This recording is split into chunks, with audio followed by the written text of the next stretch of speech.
Oh, before we get into this very special episode 100 of Cinema Swirl, I'd like you to know that if you fancy watching this as a video episode, well, you can over at patreon.com/cinemaswirl for $5 OTP backers. Kevin and I were in the same room and we were on video, and you can watch the whole thing if you sign up or if you're already signed up. Also for $5 OTP backers is our new episode of Cinema Swirl. And that's right, it's Mac and me, the obvious companion piece for this episode, and it was an absolute hoot and a holler. There's 47 other episodes of Cinema Swirl, plus loads of other bonus content. There's never been a better time to sign up, so if you fancy it, head on over to patreon.com/cinemaswirl. Right, let's get swirling for the 100th time.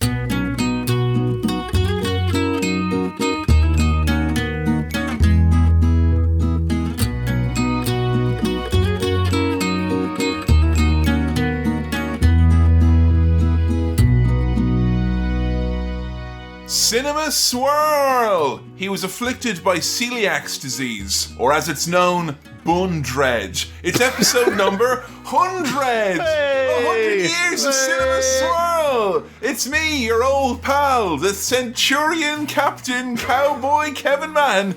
Join us I am always for the 100th time. Although there's probably a few more in there. Yeah. It's in the nebula of around 100-ish. Sure. In the Flesh, no less, by Sam the Flesh Chaplin. Hello, it's me, the Flash. Give me some flesh. My hands are quite clammy. Oh yeah, you went... well, I was going for that high five, just slower and slower. Slow touch. Yeah. I was looking for a high five. Yeah. You were looking to literally I was looking for human contact. impress the flesh upon my hand. Yeah. Here we are. I can see you. I can see you. Yeah. Well, I can usually see you, but I can. I can usually see you and usually hear you. Yeah. I'm not really sure why we're bothering doing this then, if I'm honest. Right. I mean, because we could smell each other a bit better. Yeah.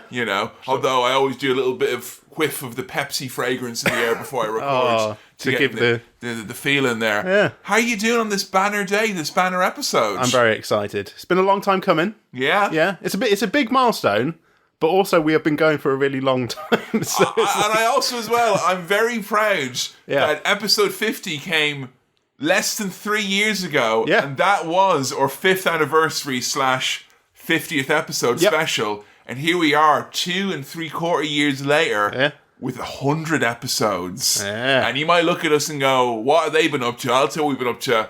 Making Cinema Swirl podcasts. been cracking out content is what we've been doing. I'm very happy with that. Me too, yeah. I'm about to show you your 100th plus movie. Wow. I've literally not done that for anyone. No, and I feel like I'm a buff now at this point. Whoa! I've seen enough films. He's that I flexing. feel like I'm a buff. Your film expertise is heavy and well known. I'm like, how many films did Michael Owen see? He was like 6, wasn't he? Yeah. So I can't do the mental maths, but I've seen loads more films than Michael Owen has at this point. I'm going to ask you a couple of questions as we're reflecting here now on this most reflective of days. Yeah. What's your favourite movie you think that we've done? Ooh. If there is an easy-to-hand... Favourite movie? I can hold the episode list on SoundCloud in front of you and fan through, I feel like I would need it. Oh. See, I can't remember what I've given 5 Star Wipes to. No, but we don't go on Star Wipes. We don't go on Star Wipes because I think, as has been proven, I have impressed regulation upon the Star Wipe rating over the years that has made it essentially null and void. I think episode 50 we had stats on the go and we could see the okay, hold on, right, and these are the top tracks as well, so these are the ones that people the most listened to ones. like. I legitimately forgot we'd done Bloodsport until this moment. I don't know about favourite movie that we've done, but I think, and this will be shocking to you, the experience of the Lord of the Rings trilogy, really, I think it makes for the best little trio of episodes, I think. As a kind of as an actual we went on a journey. We did, and I think if you look where we were in the first instance of that compared to the second edition and for the 50th episode spectacular, there definitely was a journey. We went there, we went back again, and we went there again for a third time. We did. Well, then we went there and back again over on Patreon behind a paywall. Yeah, look, we were together at the start. We were in the same place, the first Lord of the Rings, I think. Yeah. And then we went separately, and then we came together at the end. So at the end, narratively, it all fuses together. And then when we did The Hobbit, we were very much separate. Yeah. And when we do the next Hobbit one, the plan is to be very much separate. As separate as possible. As possible. I'm going to go further away the more Hobbit films we do. All I can tell you about today's episode is that obviously it's important because I think I'm thinking when it was like episode 30ish or 40ish, we had realised that E.T. was at the top of the list of big movies you'd not seen, and we ring-fenced that. We did ring-fence it. We realised we had a big boy in the tank. And as soon as we realised that, we knew we'd be saving it for something special. We didn't know what that would be, but it became apparent later on that it felt like a logical episode 100. There was a part when I was thinking, like, maybe they'll have made another Lord of the Rings movie by the time we get to episode number 60. That didn't happen. No. That went out the wayside. So here we are at episode 100 with E.T. instead. E.T., the Extra-Terrestrial. I'm dreading this. Yeah, why? I do not like this movie. Oh. I do not like it. It's based on a certain premise. Episode 100. Episode 100. I fucking hate it. It's based on the premise that E.T. is like as a concept. What is E.T.? Well, I know what E.T. is short for. What is it? What is E.T. short for? What is E.T. short for? Because he's only got little legs. Okay, there we go now. Thank you. So I'm really glad you're in person to deliver that, hand-delivered, tailor-made. What is E.T.?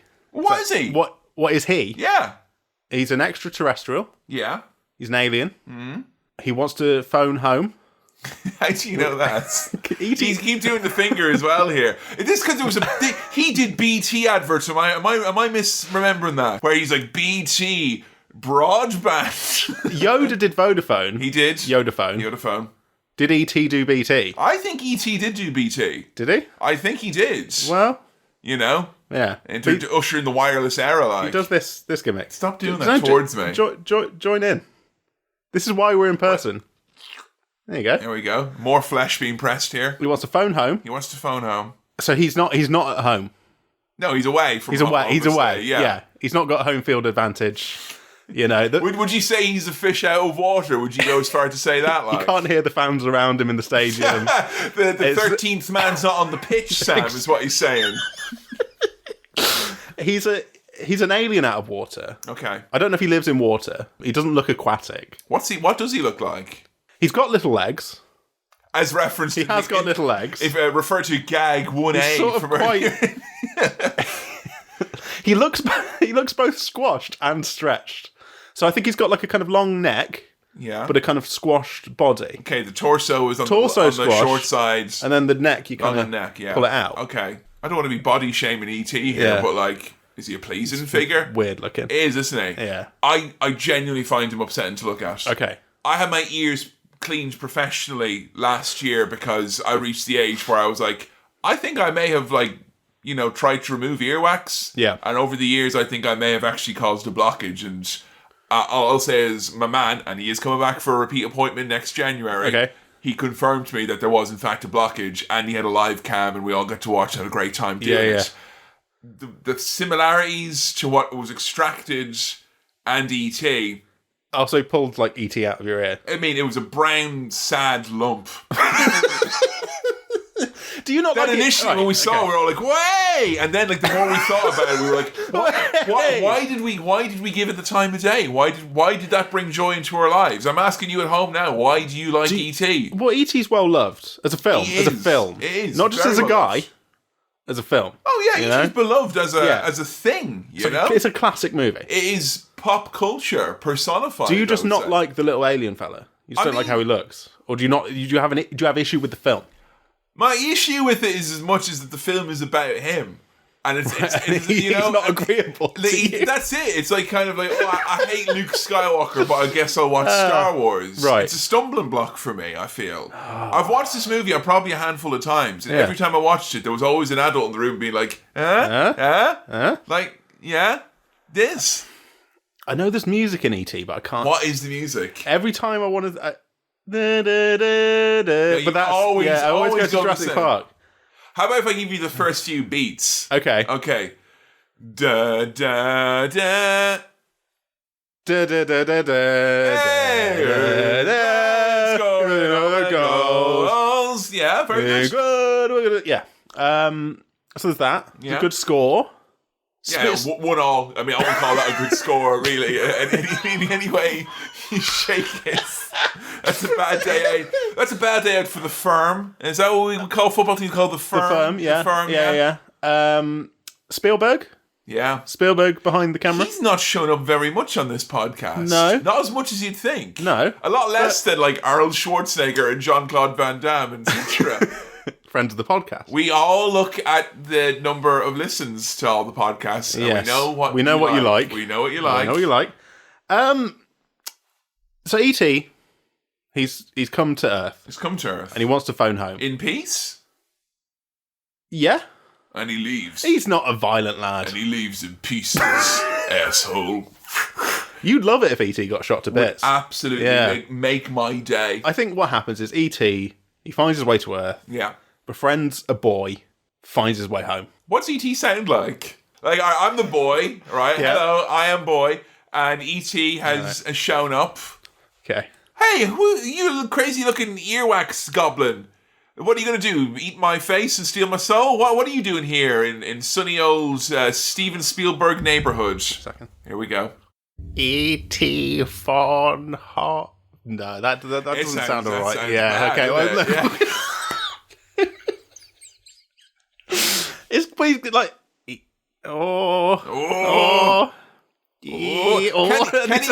Can he actually speak English, or is he like doing like a parrot thing? He's like here? a Pokemon. Right. So you can say say his own E.T., name. yeah. He'll say E.T. a lot. E.T. phone home. Okay. You know, That's the arc here. He just wants to phone home, and that's about it, right? Oh. You're going very Yoda now. I think he's sort of like a little old man character in a Zelda game. You know, kind of. But then at the bottom, like, just text comes. And then you mess with them. Yeah. You know, one of those type of thing, you know? And then they talk about something sad because it's one of the sad ones. Yeah, exactly. He's always waving the finger around. Okay. E.T., I reckon. So you think E.T.'s very sassy, like, kind of like... Don't even go there, like... Yeah? He's full of sass. Yeah. Well, it's 100th episode, and I thought that in lieu of a mailbag, Yes. it would be nice instead to look... I just threw it out there earlier this week, submerged myself into the world. I've been listening to Cinema Swirl all week, which I rarely find the time to... Just because we've released so many episodes. Yes. Yeah. Like, I try and listen to every episode when it comes out, but then there's always episodes where I'm like, I want to go back and listen to that one. Yeah. I, like many of you, have listened to the Les Mis episodes many, many times, as opposed to going back. But I want to know what people liked. Yeah. Favourite moments, favourite Yeah. memories. First for Sam Chaplin, favourite moments or memories from the podcast. Well, so I had a little sneak peek at some of these replies. Yeah. And I loved the giddy thrill, and I know this was very popular, of the first reverse swirl that we did. Oh my goodness. And my opportunity to sit in the driver's seat and give it a go. The heavens opened and it started raining. It's a very unnatural experience. Chaotic. Is what it is. Yeah. You know? Yeah. I think, like, reverse swirl for me feels like it feels very wrong, but also feels very right at the same time. Yeah. I would like to do more reverse swirls. I don't want to say that my favourite moment is like when I got to We got to be like the I was big in boy. charge. Got to be in the big boy chair. But it was fun to, see the other side of it. A lot of love here for Colin Cum. Yeah, well, yeah, that was like a early classic moment. It is. Say. Yeah. And I like that people carry them around with them. Like, I've met a lot of fans in person, and they'll give me a shake of the hand. And here's a strange one about Colin Cum as well. More often than not, and I've a lot of fans I've met very often, like too often in my opinion, Colin Cum has come up. To the point where I'm scared to mention Colin Cum because I don't want this to become a Cum podcast. Yeah, well, no, we wouldn't want to be the Cum guys. But it'd be like, shake of the hand, look you right in the eyes. Colin Cum. Thank you for Colin Cum.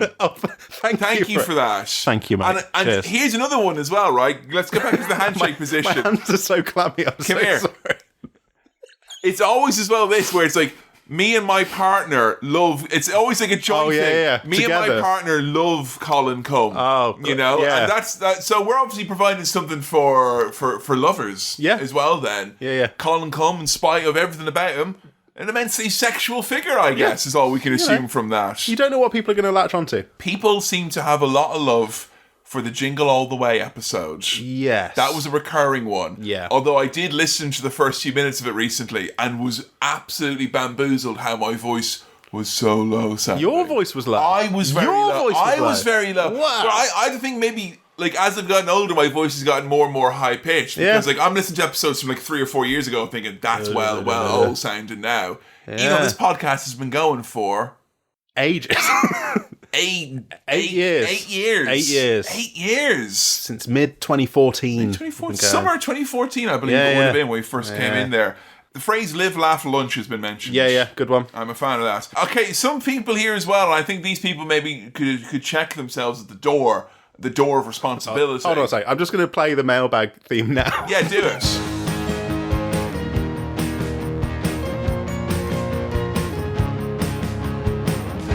Now, all of you going on about saying that you love the Pepsi segments.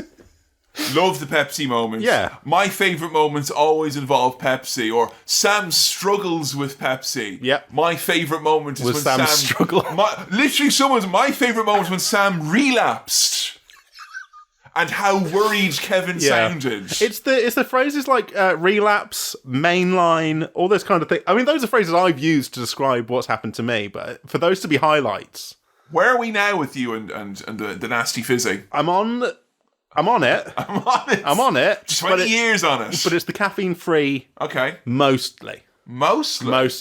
Sometimes I'm at the point now. Special occasions. Where as a treat, I can have a little bit of... Or if I run out of the caffeine-free... Okay. And there's some regular in the house. So you have the regular in the house. Yeah. Now, I'm very intrigued, though. You say treat. Are you being honest with me when you say it's a treat? Or is it sometimes where it's like, I need it as a treat? So, I had some this morning. Okay. I needed it. Well, you had a big drive. Big drive. I've driven here. Beep, beep. Big drive here. Yeah. We put a barm in him as soon as he got through the door. Yes. Don't worry, folks. Kevin makes a great barm.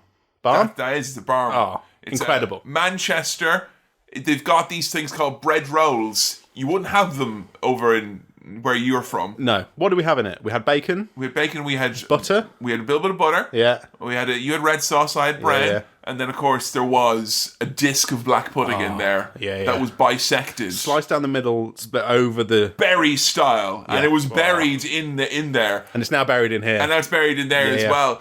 Because I'm making Sam tofu chocolate pudding for dessert and falafel later on. I did what I'm thinking I was some sort of there's no point giving you fibre if there's no muck to shift. Yeah. Front loaded the muck. And then we're going to clean it out later. I've been treated like a king so far, so I'm excited. We're going to have to look at the route for the drive back, is all I'm saying. Yeah. There's certain services I want you to avoid, because I think it'll be a bad time otherwise. Yeah. Pepsi's been a big feature. It's been a big feature in my life over the last 8 years. People want you to bring back the Pepsi syrup, Sam. Well, to be honest, I considered bringing it with me, but I thought it would be cruel to kind of goad you into... Because it would only be to make you... have it. We wouldn't be having that now, would we? No. I don't think I've drank Pepsi since the 50th episode where I drank that blue sodium Pepsi. Well, just you wait. But... You've shifted your pose. Sam is now best described as prone. Well, okay. Is it time? I think it's time. Is it time? I don't want it to be time. It's the 100th episode. Fuck me. I thought, let's do it. All right? It's what the people want. You've seen it's what the people want. Let's do... Yeah, but I'm looking here... the people also loved when you heard about a man eating a plate of bees. Yeah, the people loved to hear about cold shepherd's pie. Yeah. Someone said they enjoyed our hiatuses because then we came back from them. You got to go away to come back. I mean... You got to go away to come back. You've got to let the hiatuses go, right? Yeah, it's been a long time. 3 years and 50 episodes. Yep. You've had your... And that's even counting bonus content over on the Patreon. Yeah. You've fucking had enough, right? I reckon we've done 150 recordings of talking about films, at least. You know, and then there's the ones which we record and we go, no one should ever listen to this, and we delete them. We never speak about what they were. Loads of those. You'll never find out what they were. Never, ever. No. Deleted. But 100th episode, big feature of the podcast. I'm trying to defer this now, aren't I? Let's go to Pepsi Swirl. Yeah. Got to now go to... Are you going to... Sorry, don't go into my kitchen and say, that's Pepsi Swirl. I'm going to a blue kitchen now. Will ya? Yeah. Leave this in. Or every single bit of it. There was a bus ad on the way back from the shop earlier which said that 70% of Great Britons prefer the taste of Pepsi Max UK. And I can tell you right now, as a man who has done survey work and had it published, that I guarantee you that is not an accurate reading. That is not an accurate sample size. There's a bag coming. There's a bag. Is that a bag or a sack? Well, we're Oh, you've got a nice fancy M&S bag. What have we got here? Right. Some special treats. So- Have you come with macadamia nuts and porch, like I asked? So for this special edition of Pepsi Swirl, don't look. I thought what we'd do. I literally looked down and the word addiction was said in the eye. I'm going to turn off my iPad now and put it to one side before it upsets me any further. Thank you for all of your memories. It was a genuinely lovely walk down memory lane. Thank you. So we appreciate that. Yeah. Now, as is tradition with Pepsi Swirl, I've not thought it through. Oh, that's good. What's happened is, You know, sausage roll swirl. very considered. There was a preheated oven. Yeah. You know? I went to the shop. I came back. I had all sorts of great analogies to penises. Like, I was ready to go. I did see someone congratulate you on the jingle that you put together. Which I've got to stress, Kevin sang the two parts Absolutely. separately, and I had to try and merge them and make them into music. Yeah. So basically, what Sam is saying here is, I made the music, and then he was in the booth. You know, people are listening to Abbey Road going, "Oh, this music is great," and then someone comes and goes, "Actually, the producer of the album deserves the credit. The engineer deserves the credit." Here's what I had to do. There you go. Yeah. The thumbs up, the hand of the cans. That's all it was. Okay, so I've not thought this through. I've just bought some things. Rip off this fucking Band-Aid already. All right, so I've gone with Japanese Pepsi variants this time. I know we're doing ET. Whoa! But these were the only things that were available on the On the what? What's coming next? candy store that had a sale on with a discount code. Okay, I've heard of American candy stores, but Japanese candy store. I was trying to get... There's a Pepsi, I can't remember what it's called now, but it's made like Guinness. The Pepsi Nitro. And it's like, the way of making it fizzy and smooth is the same as Guinness, but it's only available in America. It's not available anymore. And it would have cost me... Sorry, is it like a stout? Yeah. Is it alcoholic? No, but it's like the same process of I will say, making it fizzy. I love the texture of a stout. Yeah. That creamy gassiness. That's what I wanted, and I didn't get it. If you can find it... widget in there and everything. Yeah. Oh my God. Yeah, but they didn't have that. Okay. And that would have cost me £50 for one. And so I thought, I'm not going to do that. What I'm going to do is I'm going to find just some Pepsi variants. Okay. And so I feel like this is a dealer's choice. I'm going to bring these out. But these have been in the fridge at least. I've got two of each. Okay. And you can choose one, and we'll just have some Pepsi together. And we'll just riff it. So, Come on. Here's what I've got. Come on. I've got Pepsi Big. Pepsi... Well, it's big cooler. That is big. That's fucking thick. Pepsi Big. That's hung like a zoo animal. I don't know what's big about it, but it's Pepsi Big. It's big I've also cola. got Pepsi Special. Pepsi Special? I think we're just about to look at various shaped bottles of Pepsi. There's one that I'm most excited about. There is a zero on this, and there's also looks like a man who's attained some sort of emancipation here. These are not... Yes! These aren't... This could be you if you gave it up. These aren't Pepsi Max. These are Pepsi. But the one I'm the most excited about is Pepsi Refresh Shot, which was described on the website as a breakfast drink. I think that's like that's going to be like a tinned coffee type of a thing, isn't it? Okay. I was literally about to smoke. I don't know what. I'm most intrigued by this. Right. Okay. Let's do it. Wait, is there another one in there? Yeah. I've got two of each. Jesus. Okay. So we're going to go for the Pepsi Refresh shot. That's what we're going to go for. So do I have to drink all of these? No. I was going to say let's give it 3 taps though, because we're not idiots, right? Yeah. All right. Okay. I'm going to do it old school style. Oh God. Oh. With the teeth. That was with the teeth. Just so you Cheers. know. Let's go. Let's get refreshed. Here's to 100 more. Although I feel like by us drinking this, we're drastically reducing the odds of that ever happening. Here's to another 100. Here's to another 100. Oh. Yeah. I think that... Right. Here's what that tastes like to me. Okay, give it to me. You know when I put... Oh, that's a clean finish. Yeah. Very clean. You know when I put the black Pepsi into Pepsi to make like double Pepsi? Yeah. Now, if you hear swirling noises, it's A, because I'm on brand with this podcast. It's very caramelly. And B, I've explained in episode number 50 why I do what I do with fizzy drinks.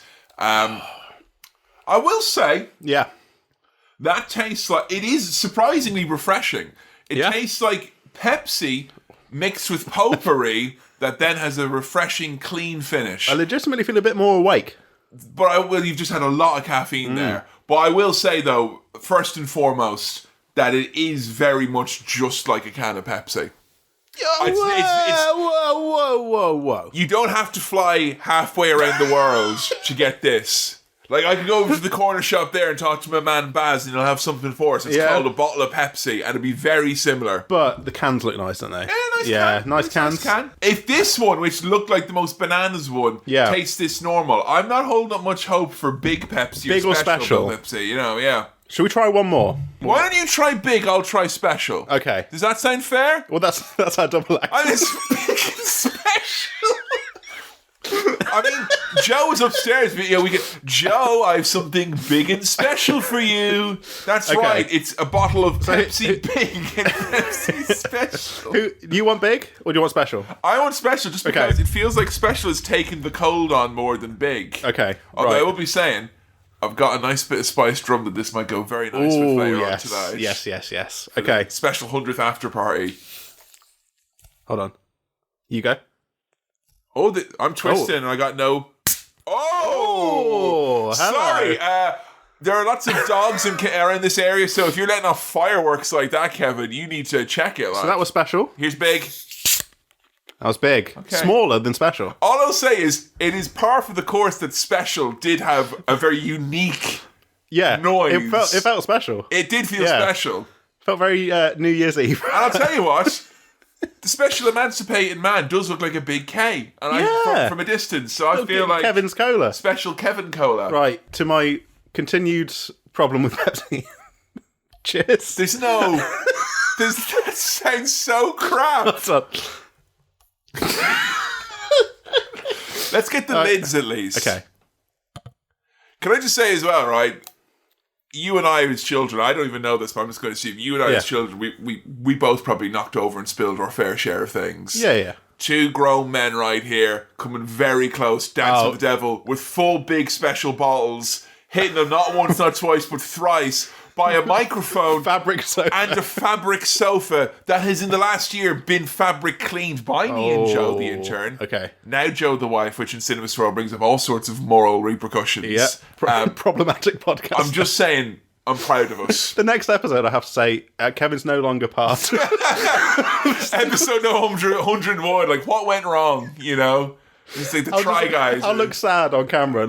I'm really frustrated about this. And I'm just going to work my way through it myself. I'm going to keep making content, guys. Yeah. And I'm going to drink this. Big and special. Here we go. I really want to Google it beforehand. No. My bottle is 490 mils. That is so weird. Mine is 600. It's just a good number. You know what? I will say, Japan has shown that if you think, metric system, no more fun, wild fucking values is all I'm saying. Here we go. Okay, all right, here's to you. Oh. Okay, do you want to swap? You're not feeling special. That tastes like slightly flat, soapy Pepsi. Okay, try a bit of big. I'll try a bit of special. Basically the fucking same. Oh, that's... Special is... It's special. It is a bit soapy. It is. That just tastes a little bit like Pepsi Lemon Twist that used to come out. Yeah. There's like a little citric there at the end. That just feels... Honestly, that's nice. Yeah? Pepsi Big wins easily in my book. Even over the Refresh shot? Yeah. Okay, Pepsi Because I think the Refresh shot, if I drank more of that, I'm worried what it would do to my urine and to my blood. And all my fluids, basically. What would it do to my humours? What would it do to my lymph? What would it do to my snot and my cum? I care about these things. I think that Refresh shot might... Also, don't call it Refresh shot when it is a hefty size 200 mils. Yeah. That's not a shot. That ain't no shot, That's a quadruple. I would say that Pepsi Special tastes more like a Coca-Cola product than a Pepsi product, to me. It feels more along the lines of Coke. That is, there's a wish about Pepsi Special that it tastes like Coke. I get that. Have a little bit of big. Oh, I'm gassy now. That just tastes like Pepsi to me. Episode 100. That's just kind of like lemony Pepsi. Can we agree? Big Refresh Special. Yeah, I think so. Yeah. And thank you for joining us on Kevin and Sam's Big Refresh special, guys.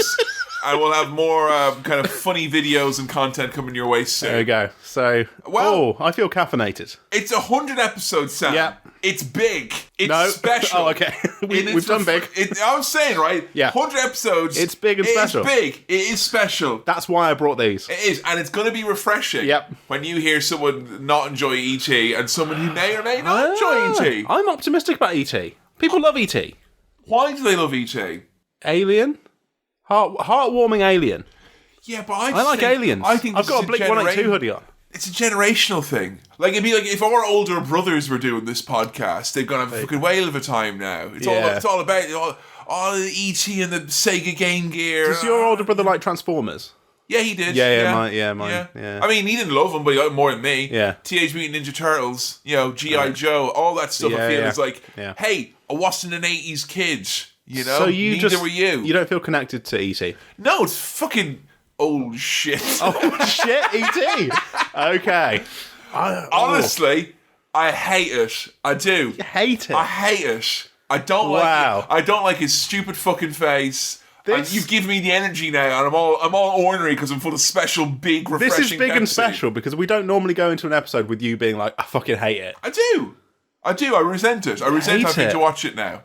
Wow. Episode 100. You know what as well? Because I was so excited for this weekend because I was like, oh man, when we do a big episode like this, because it's usually a Lord of the Rings movie, isn't it? Or like something you like. Something good like, this fucking weird looking minging goblin now to watch. Great. Right, what do you think E.T. would taste like? An old Donner. Yeah, okay. And I'm saying as well, if they didn't shave it off and make it all nice, like it'd be hard, it's like cold in the middle, falling in a puddle on the street, picked up, cold, freezing cold. That's what it is. Yeah, and they've shaved a bit around the neck to make it long. Honestly, you know what? He tastes like a Minganel candle if you bit into my bet. Fucking horrible earwax thing. Waxy doner kebab guy. I don't like him. This seems like a vendetta against the man himself, the alien himself, the fella. E.T. Yeah, maybe the other people might, There's a boy, isn't there? There is a boy. There's a boy. There's Reese's Pieces.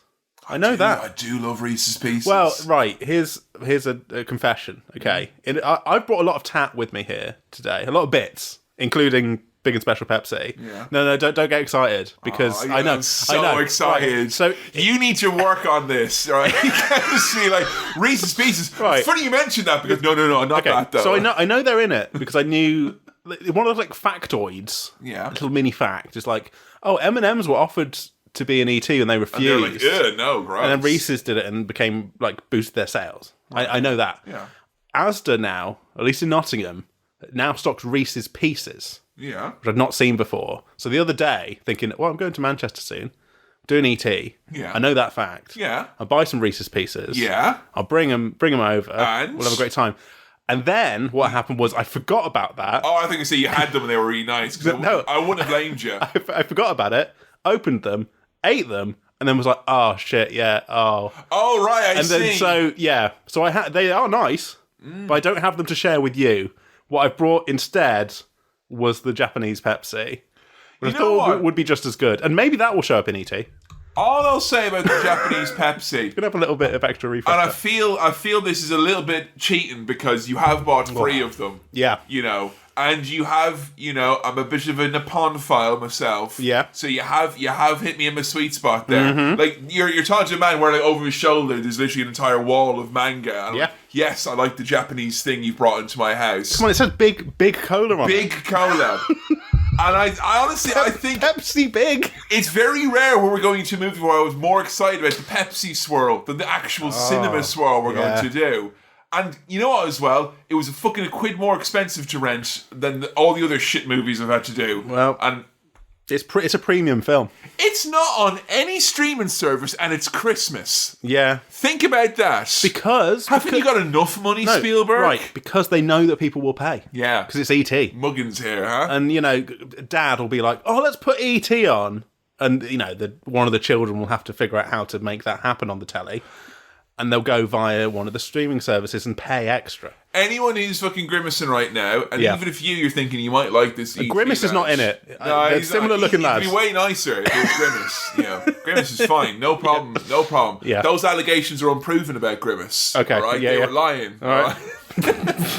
But imagine, just for a second, if you're about to go, no, steady on, E.T. is all right. Just when you're about to think that, imagine if he walked into the room right now where you are. Yeah. Just imagine that for a second. How quickly would that turn into a stampede of people trying to stamp him to death? Like, right? Yeah. It'd be quick. Yeah. Like a flash.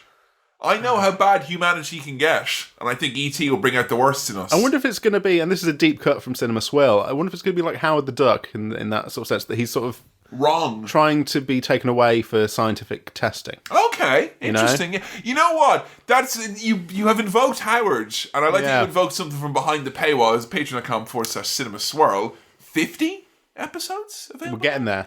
Yeah. Close to 50. Yeah. Very exciting. 50 pieces of content, at least. Good stuff over there. Yeah. But I think we may have already watched a movie that basically strip-mined this for any sort of nuance or themes or anything like that. There won't be boobs in this, though, like there was in Howard. Oh. I'm sorry.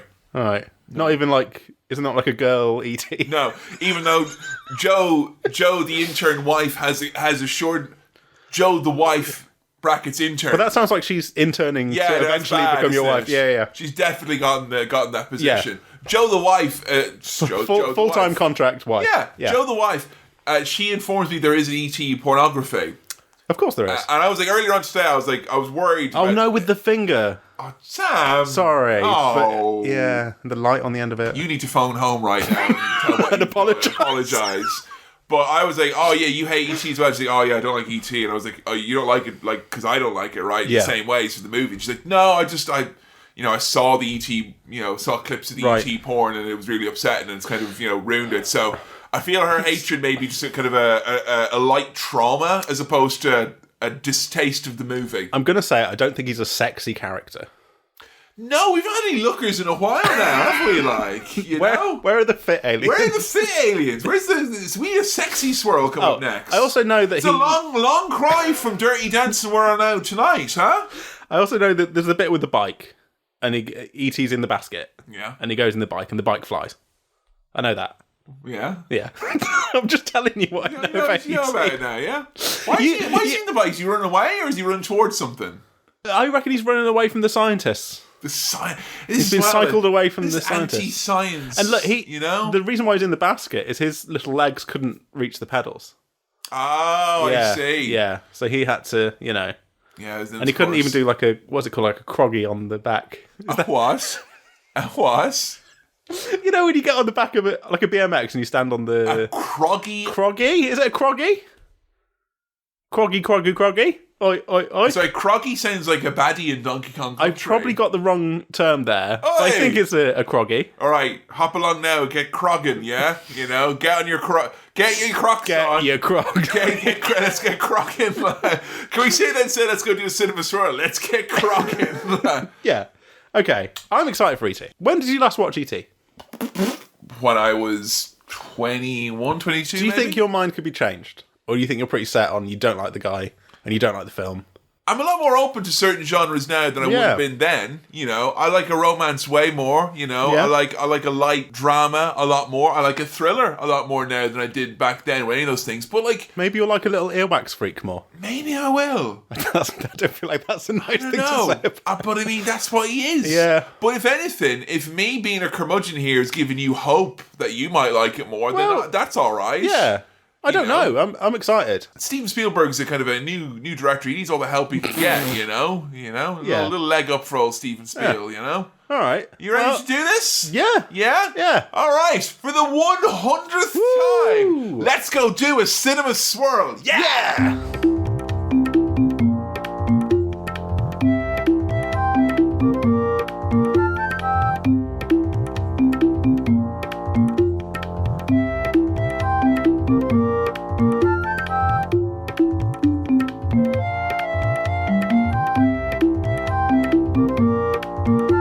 And we're back. Sam, initial 100th gut reaction, or I1H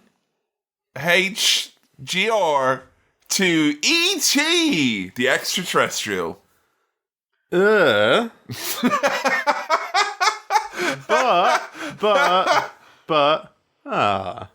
Was that? Oh, sorry, because it can be interpreted many ways now. That first bit sounded like you were a bit perturbed, or maybe I say disgusted. Second bit, it sounds like you were kind of like, "Oh, I'm glad that's gone." No, more. So, right. Yeah. So gross, but sad. Like if you saw a puppy being sick. Oh. You know? Yeah, right. Although mine was opposite to yours there. Interesting. Yeah, but I feel you having watched it in my presence, perhaps this is one of these times where it felt like this is the worst movie possible that you could have watched in my presence as I chundered my way through this with my arms folded, confirming my 10-year long held belief that E.T. is fucking gross and horrible and I hate him. You had your views and you made them clear. I did. I expressed them, even though I tried to not talk during the movie. But I didn't let that sway me. Yeah. But I sort of agree with you. You do agree with me? Yeah. In what sense do you agree with me? That he's gross. He's gross. He's a gross little guy. Is that like just like time has moved on and made fools of us all and E.T. happens to seem gross now? Or was E.T. always gross, is what I'm saying? That maybe in the 80s he was acceptable. I mean, yeah, like he was less, all right, back then we liked Alf, we liked Harry and the Hendersons. Yeah. I say we, I was 2 for 2 years of it, like, so didn't grow up in the 80s. No. I don't know, because I didn't grow up in the 80s, so I don't know if I would have found him more adorable in the past. Like, if he was a 90s thing, I would have been like, right, he's gross, he's smelly, there's slime. Yeah. Par for the course. Yeah. Give him a magic fart and he's Nickelodeon's next top star. You know what I'm saying? He's very much, he feels disgusting. I think I wanted to get that across. Yeah, he's gross. Okay, and I think we will. I want to say at the start as well, maybe 100 episodes of Cinema Swirl, but the edition of E.T. we watched was celebrating 100 years of Universal, a Comcast company. Synergy. So I was going to say thank you, Universal, but really, let's thank Comcast. Thank you, Comcast. For a great 100 years. Mine's gone, but cheers to cheers. Cheers, Comcast. To 100 more. Yes. May you merge with many other multi-conglomerates. Now, I think it's not a tradition, but sometimes it'll come up. Yeah. Funny names on the credits. Yeah. We had some here. Peter Coyote. Hey! Yeah. That's a good name. And look at this one as well.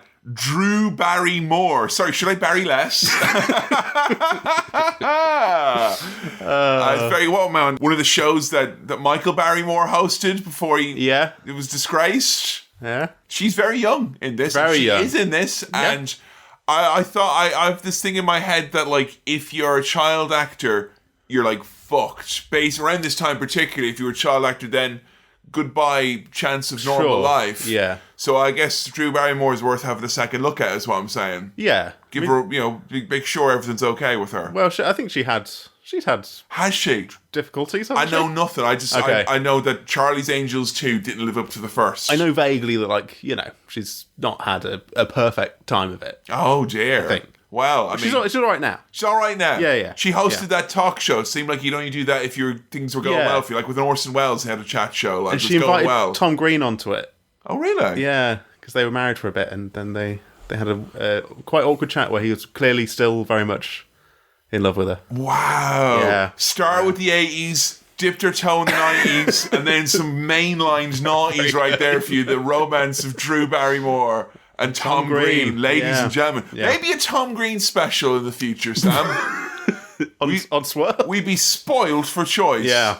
Freddie may have been fingered out here. Well, yeah. The intro and title sequence of E.T. feels like horror. Yeah. Yeah. Like the font felt a bit like, not like The Thing, but like kind of along that sort of line. It was a foreboding shade of violet. Yes, foreboding violet. Yeah. Foreboding music. It was ooey and aye. It was ooey, it was R-E. So I was kind of gearing up for, maybe this is a bit spookier than I'd previously anticipated. I mean, I think there is mild peril, is what we could best describe as what happens at points in this movie. There is a spacecraft that arrives at Center Parcs. Is it Center Parcs? I mean, look, if aliens are going to land, you'd want them to land somewhere where at least there's a guarantee of a certain degree of quality. The problem is that these aliens landed during lockdown and they weren't allowed out of there. And the second, a lot of aliens landed during the passing and the mourning period of Her Majesty Queen Elizabeth. So they were just stuck there. They were stuck there. Yeah. That's where E.T., he wasn't allowed to go back. Like, he got stuck behind, you know. Well, I mean, he's nipped out of the subtropical UFO paradise for a wee, and of course that's not allowed. The inside of the ship, we see a bit of the inside of the ship. I feel like that would smell like weed and incense. It looked a bit like it had crusty. Crusty. Some fust. Yeah. Some crust. Yeah. There were trinkets and bits and... I felt like what would happen if you let a black mold problem completely run its course. Yeah. Like completely out the other end. Yeah. There were lots of odd bits and bobs here, like a weird mold man who was going which was not really explained, and that's totally fine. But what are they planning? It's what I want to know here. Little horrible men coming to our planet. Yeah. And they're not here to enjoy the activities on offer in Center Parcs. No. I'm feeling, Sam, if you went around Center Parcs and started digging up saplings. Yep. Yeah? As in, we're hoping these will... Someone's offset their carbon emissions by purchasing those. Oh, sorry, the spacemen have come and scooped them out of the ground. And because of the nature of E.T.'s fingers, it looks like he's sort of picking up the saplings with, chopsticks. It's really clumsy. I don't like his long fingers. No, well, they're gross, aren't they? They're frond-like, I would say, is the best way I would describe them. They're what like? Frond-like. Frond? Yes. What's a frond? It's part of a plant, like a long... Oh, a frond. A frond. Oh, yeah. It's droopy and kind of long and turgid. I don't like it. I don't want a long, turgid... frond? Frond, no. Sorry, can I get some halloumi fronds for the table? Are you guys okay? Yeah? Okay, look, just thought I'd check. Kevin, look, you've got a frond in me, all right? And, well, hopefully not. E.T., he looks out over the town, and it's one of those, grid formation towns that you would only get... Like Shannon in Ireland. Yeah? Yes. Oh, is that It was built around an airport. Oh, it's just a grid. Yeah. Light up grid. But I knew a lot of people from Shannon, they always knew their way around. Whereas, in my hometown, which is designed like a spiral staircase flattened out, it's kind of a little bit more difficult. I got lost coming here. Yeah, fairness. So, there you go. I think the humans are almost as sadistic seeming as the aliens, because when they all come here with their jingly keys and their torches, which I noticed that your eyes grew wide when you saw them nice big torches. All I'm saying is, who remembers torches? Huh? Remember them? Yeah. Hey? There was a thing in my school. Ma'am, get the torch. Get the good big torch. Can I have torches for me tea, ma'am? And you'd all run in, and you'd have your torches. Now it's all on your phone, isn't it? That's it, though. The torches now you get these days, they haven't got the same ingredients in them because of the EU. So they don't taste as good, do they? There was a phase in my school, my boys' Catholic boarding school, where boys liked those big mag torches. The ones where it's and the cool thing is you could beat someone to death with this torch. Yeah. And so, okay. And you could, tell spooky stories as well, right, guys? It's a nightstick in two formations. It lights up the night, and also you can hit people with it. I don't like that. I think it's good that they went away. Yeah? Yeah. The only torch I need is the free one I got when I visited the Aloe Caves. Thank you very much. I can see just about enough of stalactites and stalagmites. That's all I need to see. You probably can't be bludgeoned with a phone unless you really... Well, it depends on the app that you've got, though, of course. And certainly not on Android, anyway. No. I will point out as well the sadistic nature of the humans, who, one person running into a puddle, okay. Two people running into a puddle. Squelch, squelch, squelch. 5 or 6 in a row, looking like they're purposely jumping into the puddle. And they've not got the footwear for it, Sam. I'll say it now. No. I didn't know what was going on with these guys. They're the real aliens, if you ask me. Yeah, that's not human behaviour. No, it's not. You see the first lad go in, make a mistake, and then you all step around. I stopped feeling bad for him after the second one. Yeah. You know, I thought you've welcomed this upon yourselves. You'll ruin your trousers, is what you'll do. And those keys you like to jingle so much. They'll get rusty. All splashed and rusty, won't they? Hey, here's something that's crazy. The aliens get scared of the humans and decide to abandon the worst one. I kind of assume that E.T. is a little boy of the family, and I don't know if that's true. Okay, I'll dispel the myth right now. He is 10 million years old. Is that a fact? That is a fact. Where's that come from? There is a book that came out Show me the book. afterwards. There is a book that came out afterwards that was inspired by a story by Steven Spielberg, and then elements of that book were turned into the E.T. ride at Universal Studios, including details about his home planet. He's 10 million years old. All I'm saying, I'm sick of experts, all right, and what they have to say. Yeah? He's a little boy. He's the little boy of the family. Yeah, but then maybe the mum and dad of the E.T. The mum and dad of the are E.T. 100 million years old. So, you want your kid hanging around with someone who's 10 million years old? No. No? No. Definitely not. So, just so we know, we're going into this now, I've absolutely ruined the mood. I realise straight away I've made it seem dreadfully inappropriate that the special relationship we are going to be going in and out of here now, mostly talking about how weird and gelatinous the lad looks, he is 10 million years old. And look, they say half your age and add however many it is. It's not going to get up to 10. It's going to get up to 10 million. No matter how hard you try. You know how many Elliots you have, okay? No. E.T. makes some funny noises, doesn't he? He's got a funny kind of... We've got like a pervert's moan to him. Funny noises and then a pervert's noise. It's a cacophony, Sam. It flicks back and forth between funny... There are some funny ones in there. Yeah. Mixed in with the... Yeah.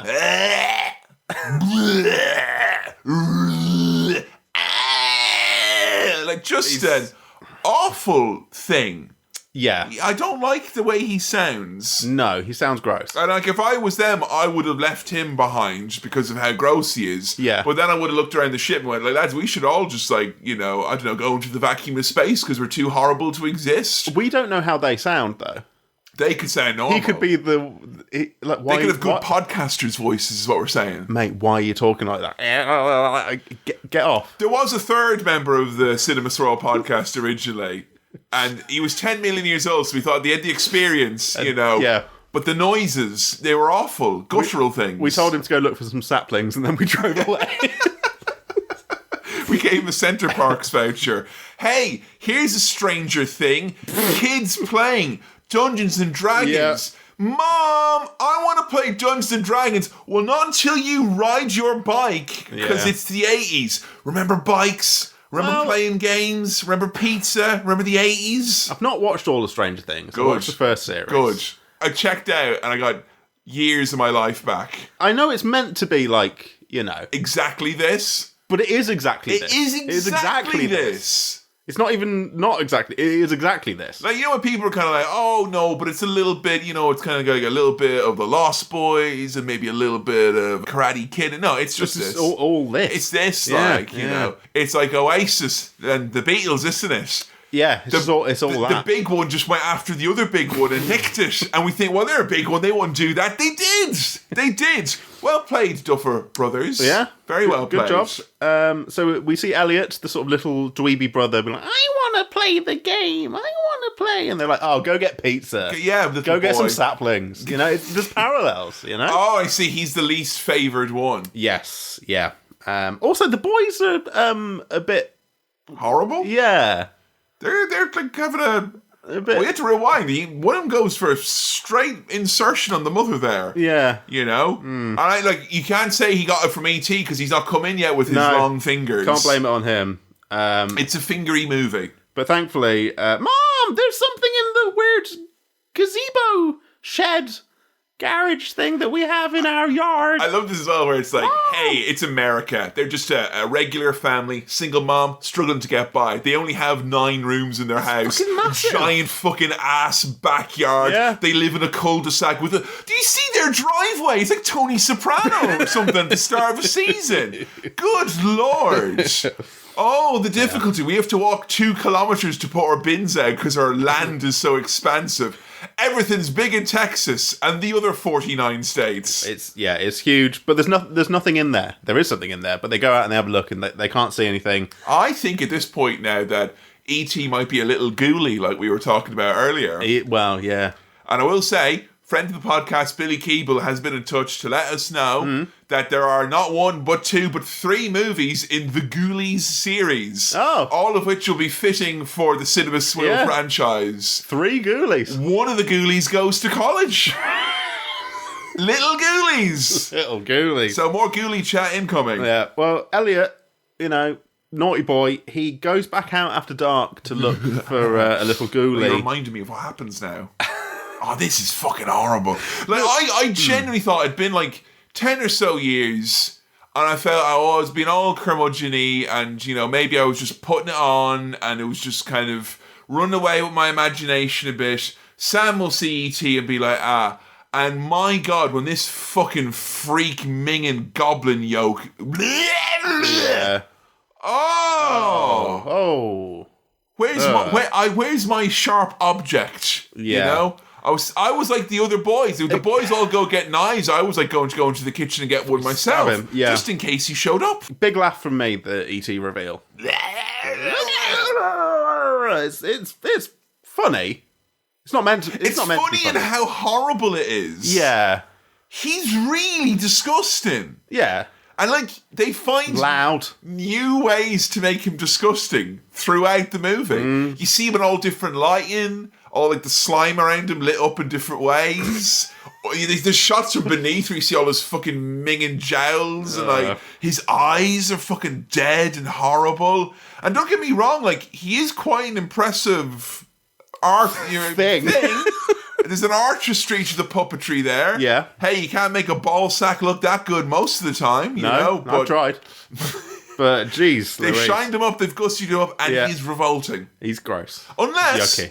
Spielberg's like, let's get him. Let's get the America and the viewing world. Let's show them something really horrible. Right. And we'll market it effectively so they'll have no choice but to love it. And then they'll all buy horrible leathery bags of it and they'll put it in there. Like in this movie, Forevermore, any kid who's a Gen Xer, you'd be like, oh, there's all the nice cuddly toys. Bleh! Oh, there's E.T. in there. Yeah. A partridge amongst the pigeons. Oh, so he's just sort of infecting culture with this gross thing for a laugh. This could be a dare.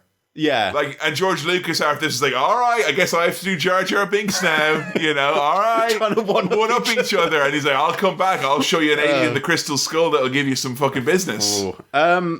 Big old bag of Reese's Pieces from Elliot here. Thanks for reminding us now. Yeah, but the bag I got was like a little, British treat pouch. The bag you got was basically like what they would have given you on an airline back when they gave you peanuts and you would say, oh, stewardess, I thought I was going to get some free nuts here, not a fucking empty promise. But that was he had like a sack of Reese's Pieces. Like the bags of candy you get in America, the closest we can get to is if we went to a farm supply store and saw a big bag of raw grain. And we were like, imagine if this was candy. Yeah. Which, it takes some doing to do that much imagining at this age. It's huge. And look, he tries to lure out E.T. with the sweeties. I think it's disrespectful to the candy. Just drop it everywhere like that. Well, a bird's going to eat that and die. It is effective product placement. We've got to, Yeah. It made me want to eat some. Yeah. And I've already eaten some. That's true. Eaten any. No, I've not. No. I feel like I'm always in a state where I want some sort of a peanut product in me. Yeah. The sooner the better, usually. Yeah. But the family don't believe him. No. Like, your little goblin that you love. Maybe it's a pervert. Yeah. Maybe it's a pervert. Also, Joe pointed out at this point that it was little Drew Barrymore. I didn't realise until... Yeah. She's really good. She's very good. Very good, Drew Barrymore. Very good. Yeah. How do they make those child actors who are 4 cry? Because she cries a lot in this movie. They just show them the E.T. puppet. I guess. Yeah. Look at it. Stare at it for 5 seconds. These kids are very, maybe it was a pervert. Shut up, penis breath. That's a good line. It's a good line. For if your brother... would either be, I'm not saying he's eating loads of penises, he could be swirling it around in his mouth just to get the flavour of it, Either way, it's a good put down. It's a good put down. We get a little bit of missing dad exposition that doesn't really mean anything. It reminds me very much of when it's like Disney or Marvel or Star Wars or any of Disney's franchises decides like, and they come out and they'll do a press release during Pride Month and they're like, just so you know, everyone, we're going to have the first ever, LGBTQA+ character in Star Wars, and then it's like it doesn't really actually happen. No. And then they do that over and over and over and over and over and over and over and over and over and over again. It felt like it's like Steven Spielberg's like, we're gonna have a single mom in the first time ever since The Karate Kid, and we're gonna have a single mom in here, but also it might make people feel weird, so we're gonna kind of be very mysterious about it and not really explain or go into it too much. Well, because this was set up, I thought like E.T. would become a kind of father figure for the boy. E.T. was his dad. Well, 10 million years, you'd have a lot of kids in all sorts of galaxies. Yeah, you wouldn't even remember where... Sowing his wild oats, all across every franchise of Center Parks, the side of the Milky Way. But yeah, missing dad. Well, not missing, but like separated dad in Mexico with his new partner. I think Mexico is just a line they fed the little girl. Oh. So here's some bullshit for you, little girl. That's what I think was happening there. And now he's camping out to see the goblin, and this kid getting let out in the garden at night.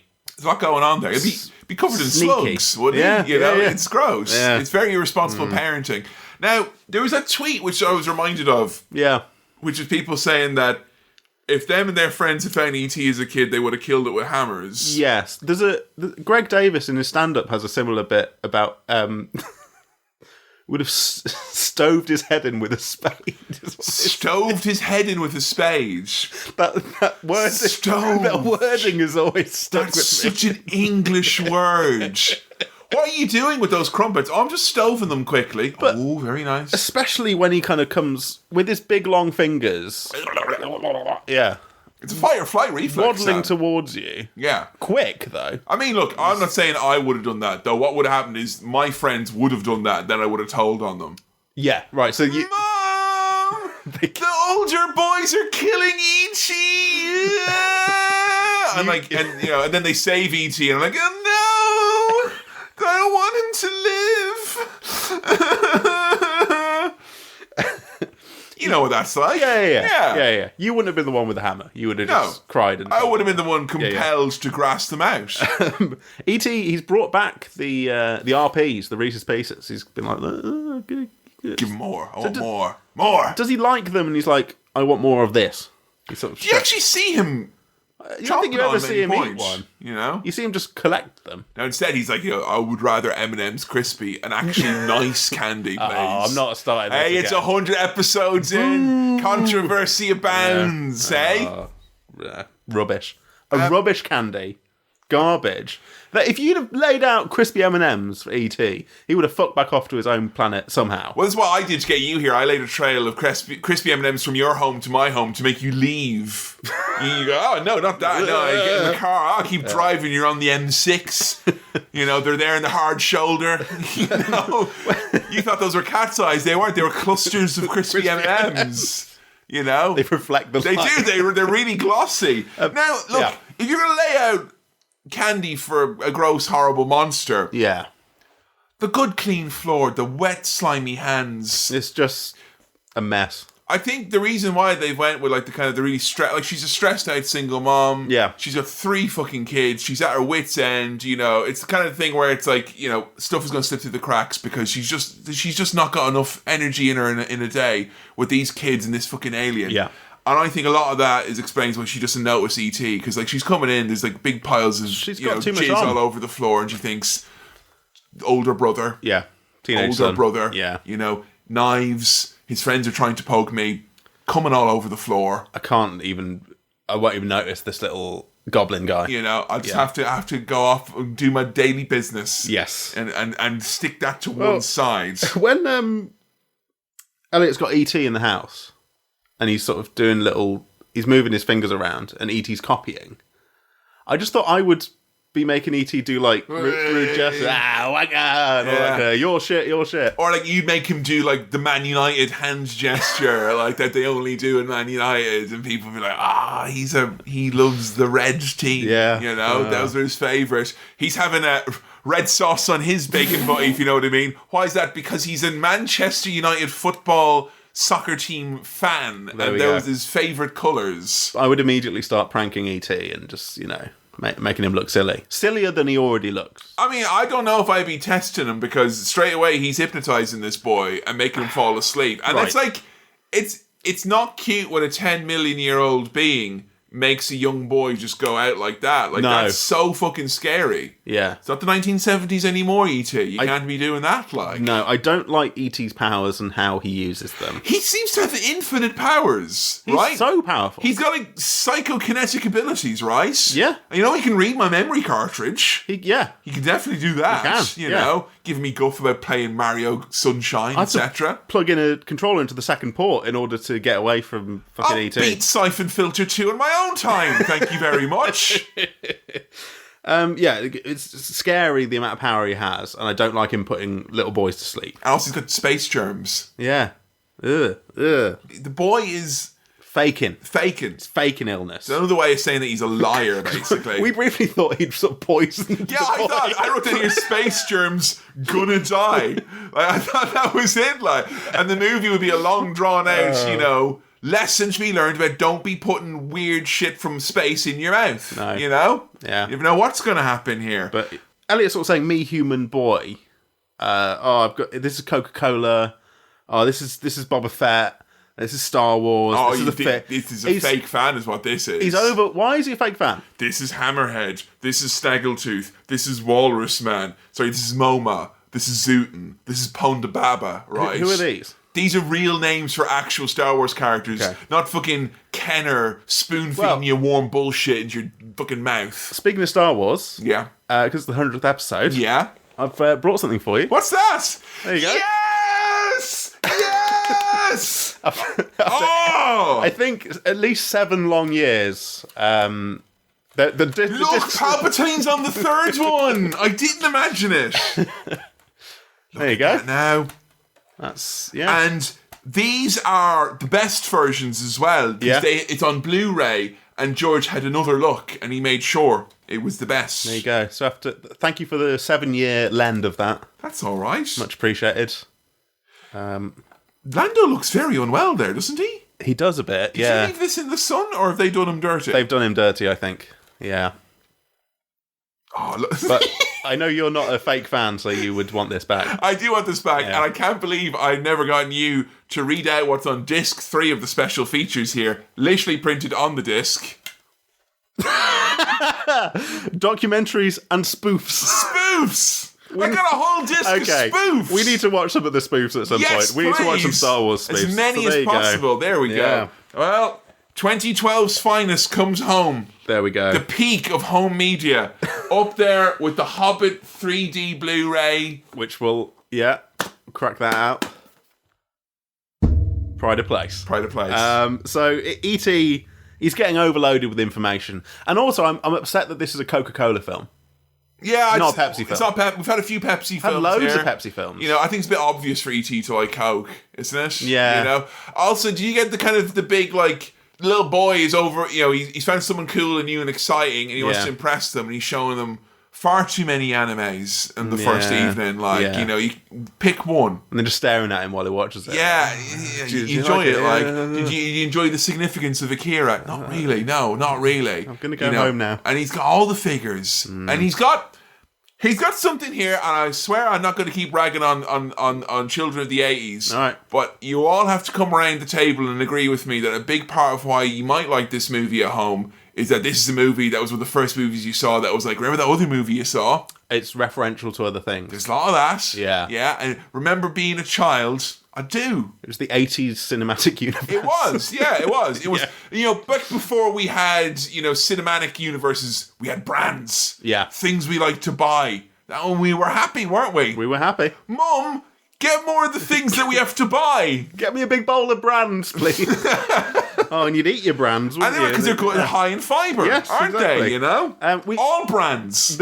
Look, Spielberg, he gives the people what they want. We get an ET foot shot. We see a bit of ET's feet, and they're fucking minging. They are, and you know what? Fucking minging. I'm not sure if it's just the feet. I don't mean the foot shame, but ET's gusset is fucking foul. Yeah, it's all like gathered together here. Yeah, it's like it upsets me. With having a background in evolutionary biology, that somehow that is where any species would end up, is in that cul-de-sac that you call a gusset.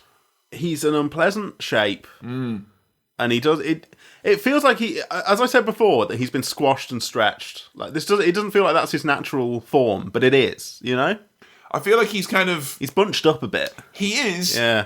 And I feel like maybe if he was fully at ease, he might turn into a very long, foreboding kind of Slender Man type figure. That's worse. Much worse. I don't want him to stretch fully out. The big brother's in the house. Yes. And he's ready to wail on his nerd Elliot. But Elliot's like, you have to promise and make the most significant, special, excellent promise. There's a weird thing where it says, I have absolute power. To his brother. I'm probably Thundercats or something like that. Some weird shit. But he's making his brother a promise, like, don't say anything to anyone about what I'm about to show you. Okay, fair enough. What are you about to show me? Is it I better be a goblin? And it would every time there's an ET reveal, it's chaos. It is. The brother sees it and is a bit freaked out, but then little Drew Barrymore sees it and it's just Is it fair to say good 20% of this movie is screaming? Yeah, there's a lot of screaming. A lot of screaming. Yeah. It's very like, wake up, Dad. You're not having a kip on the couch when ET's on this Christmas. Yeah. You know, banging and shit, rattling. Like, there's screaming and then crying. Then they knock over a shelf and all. Oh, Jesus. Noise. Just an awful clatter. Imagine watching this in the morning hungover. Oh, no. Oh. This is the opposite of The Princess Bride. Yeah. This is not a warm hug. This is, and I'm going to say it, Sam, it's no more than a big rerun Rulia-boolia. That's all it is. Yeah? There it is. Now, two things here. Elliot is fairly confident that E.T. is a boy. He's like, very confident. He is a boy. Yeah. So I'm like, what has he seen? Well, there's a lot to be said about misguided confidence of people in the 80s being like, no, definitely a boy. Well, no one's questioning that because it's the 80s. No one's allowed to. But Elliot's sure. He's and also, sure. He's like, oh, he won't hurt us. I'm like, how do you know? He's slowly killing you. He's got fucking mad powers. And then he's like, he can manipulate objects later on. He could fucking kill all these children. Why do you think we've not had the E.T. sequel yet? It's because we don't want to see the long-term effects, because we know that he'll be dying a horrible death. Okay, let's get into this now. It's ripe for sequel, though. Oh, yeah. And there has been a rumoured sequel or reboot of some sort as of 2022. There is something in the works. Okay. But I think, like we said before, about like with Indiana Jones, with these mega behemoth franchises, it's like the Ice Age. It moves in slow-ass motion times 10, times 100. There was a script that was going around that apparently was this is going to be the sequel for ET2. And what it was going to be was... The ET-quel. The ET-quel. Yeah. ET3, you could have gotten there very easily, right? You could have had... never mind BT, be sponsored by 3 then. Yeah. A real fucking network. Wow. Right? Arguably. Where else are you going to get your ETG? The plot of this movie, and I did check this up to get confirmation. Yeah. The plot of the movie was that the children were going to find themselves lost in space and kidnapped by an evil offshoot race of ET's species who are all albino and nasty. And I shit you not, it was going to be an hour and a half of 3 children being tortured in space, screaming at the top of their lungs. And then right at the end, E.T. comes in and saves them. Well done for saying E.T. species. That's a really... E.T. species. E.T. species. Eating Reese's species. I want to become a Reese's species. Oh, yeah. You know? Yeah. That means I get more peanut butter in me. Inside of you is just peanut butter. You know what it is, right? There's a point in time where I love Reese's stuff, and it's like, oh, we get like a bit of it here, but over in America they get it proper. Yeah. And now we get most of it here. Yeah, we get a lot of it. We get Nutrageous, we get the pieces, we get the mini cups. Yeah. We get the white, the dark, and the brown. Yeah. Right? We get the cereal. Yeah. I still want what you have over there, you in America, listening right now, with your fucking sack. Your big sack. Your big sack. Big sack of pieces. You could probably get an E.T., like life-size E.T. full of Reese's. Yeah, full of Reese's. To break off his head.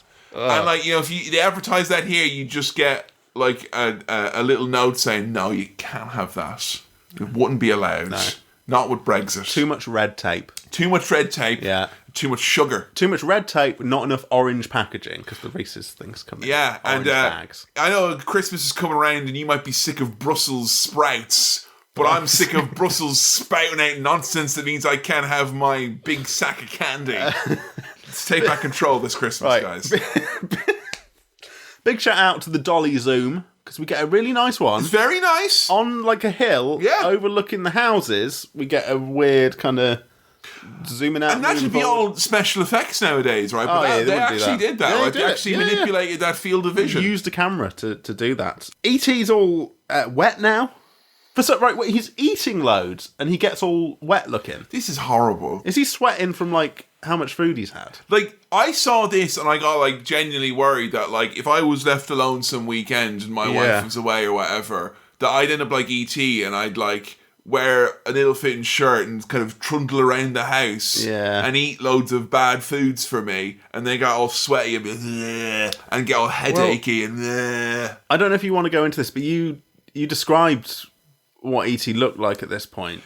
Okay, content warning, a description of shits coming up right now. Yeah. It wouldn't be Cinema Swirl episode 100 if we didn't have Kevin saying something gross. Thank you. No, but like, you know. Saying something about some red fibre or dietary requirement. Well, no, whatever. Kevin's just going to say something gross. There's a lot of sick and shit content throughout the years. Which I noticed wasn't in anyone's highlights. Because those people know better than to publicly out themselves. Yes. But they're important to me. They're all members of the One Eye Club. We'll have a wink now and be like, we know what you like, you know? Okay. And people in confidence will tell me what they like. Shake your hand and they'll shake my hand and say, I loved when you talked about shit that one episode. And I'm sure someone will come and meet me and say, I'm very happy, Kevin, of the time you described that E.T. looked like a shit you'd taken if you'd had far too many fried foods. Yeah. Where it's kind of like slick. You know, it's not going under the water, is what I'm saying. Not wet. No, slick. But slick. Yeah. Solid. The oil mostly has actually literally come out of the solids. It's dressed it. That's what I'm saying. It's coated it. That's what E.T. looks like. Yeah. Do you reckon he's cold or he's warm to the touch? Yeah, I was trying to figure out if he's cold-blooded or not. He doesn't look warm, but he looks sweaty there. Is he drinking liquor? Because like they do this whole stuff here where like, you know, with the boys are doing a frog dissection now, right? He's in still. Yeah.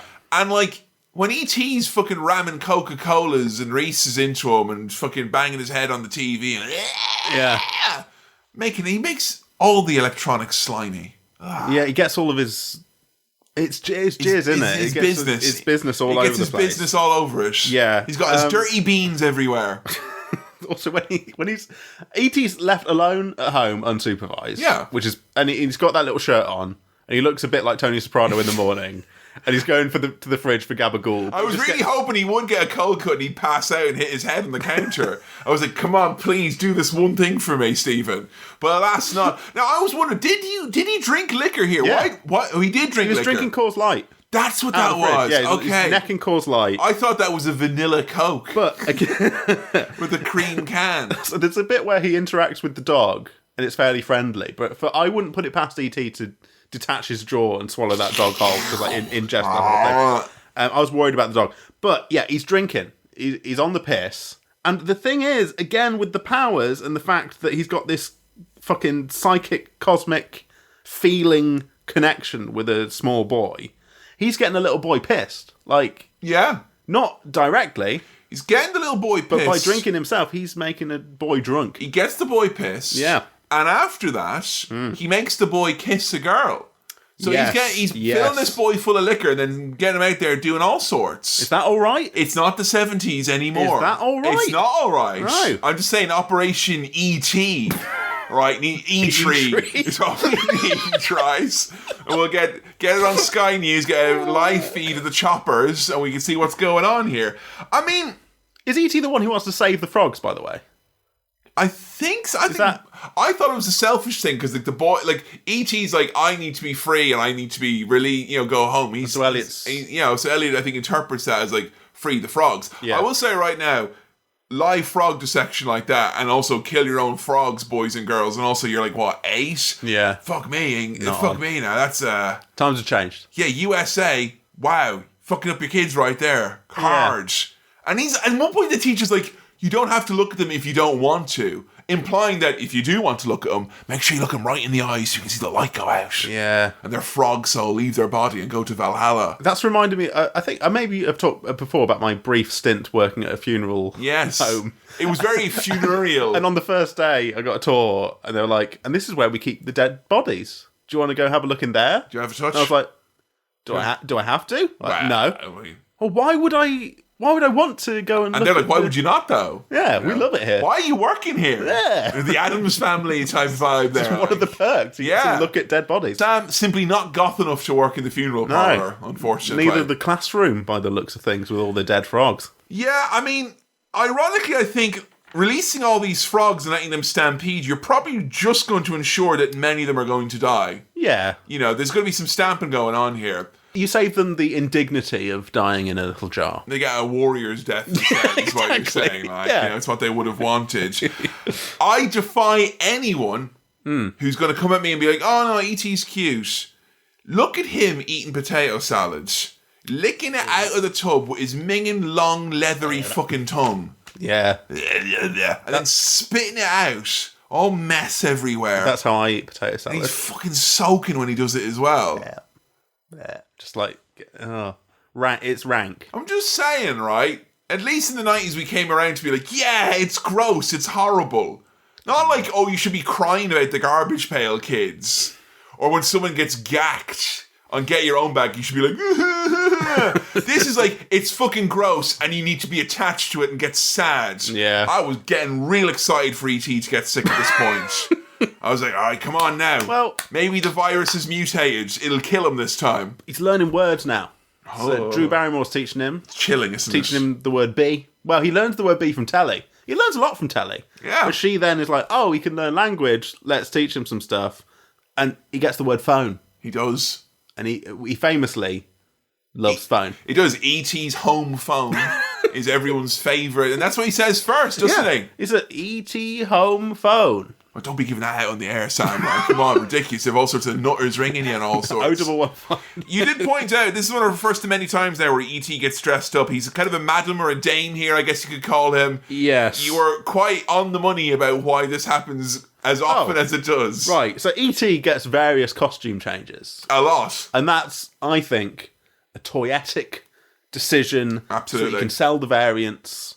You can sell the little accessories. He has more looks than Batman does in Batman and Robin, which is the most toyetic movie we ever did. You know? That's saying a lot. I was going to say all E.T. needs is a little vehicle, but he's got the spaceship as well. He does, yeah. But I want him in a little car. Like a little E.T.-mobile. Yeah, a little go-kart. I guarantee you there's probably a Hot Wheels or something that's like a car that's been like in the crinkly skin of E.T. all stretched out like, like a fucking horrible scrotum with wheels. But like a little Pokemon, he knows his name now. He knows he's E.T. And everyone just accepts that he's E.T. I'll give you this. When he's going around going, boo, boo, boo, boo, boo, boo, that's the cutest he gets. Yeah. But much like Kenneth Branagh's portrayal of Boris Johnson in This England, it only works when you see him over the shoulders. Oh, okay. And you can't see the horrible crinkly prosthetics. It hits you right in the face then. So I've not seen that series. I can't help but keep referencing it. I thought you were going to say that it's fine until he just says, come. Like that. It's about E.T. saying come. Why does he say come? A lot of use of come. I'm not blaming now the people who made the porn parody because he was laying it out there for months. Oh, the ingredients are there. It's like Ready, Steady, Cook. You've got all you need. He's got, and it was only £15. Yeah, just whip it together. It'll be absolutely fine. American ingenuity means that these kids are going to find a goddamn way. Yeah, no matter what, they're going to find a way to somehow do something that is yet to be done in 2022, which is communicate with far-reaching interstellar space beings. Yes. And they seem to do it with the most dangerous collection of home objects possible. Yeah, I mean, so they build a little gizmo out of like a circular saw Well, the circular saw fucking cuts Elliot, and so E.T.'s like, ow! Give me that. And then he makes another Elliot that's all grey and veiny, and he takes over. E.T. can heal wounds. Again, such a powerful little monster. Well, he's like Princess Diana, isn't he? Like, Yeah. You know, very powerful. As they stick him down a hospital. The people's alien. And then people are like, why is he there? Like, he just comes in, like, and, does all that. And like, look how long they are. I'm like, well, that's just the way they are, like, It did make me think, in an RPG, you'd want E.T. in your party for his healing, you know? I mean, yeah, but I'd also, like, got to stick him out there and, like, Don't want to look at him. Yeah, I'd be out the front there now. Him first. This damaged sponge, take him off, kill him, Yeah. E.T.'s like a Pokemon you play with all games, just hoping it's going to evolve into something not fucking horrible looking, right? Yeah. Please! The final evolution might look nice, but it never gets there. It's a rough fucking process, is all I'm saying. Yeah. The alien spies on the little girl one, they've been read a bedtime story. Yeah. And the heavy breathing didn't sit well with me. No. Yeah.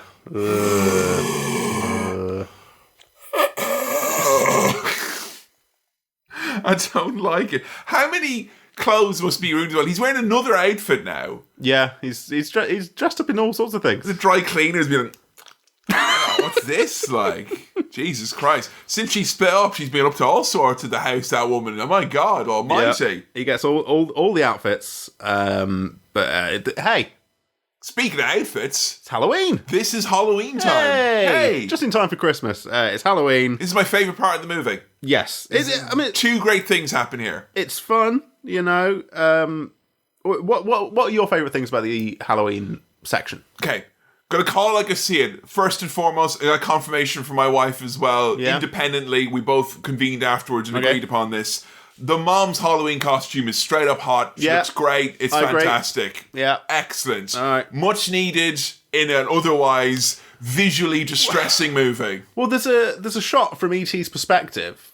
He's having a look. Yeah. He's having a, There was a saxophone solo that was put in there and was cut in the 25th anniversary special. I feel like it's too obvious taking it And out. secondly, just in case you think my mind was in the gutter and I was reducing the mother character to be nothing more than titillation, absolutely not, because my favourite other bit in this was the mom's reaction to seeing all the children in their Halloween costumes, because she just keeps going like I'm like, yeah, and I'm dressed as this. Like it showed the pure joy of parenthood, where it's like, look, the little human did another thing. Yeah. The cruelest trick of all, though, is that the tiniest human is actually a horrible 10 million years old alien that they've dressed up. At least he's covered up at this point in Halloween. Yeah. You don't get to see much of him.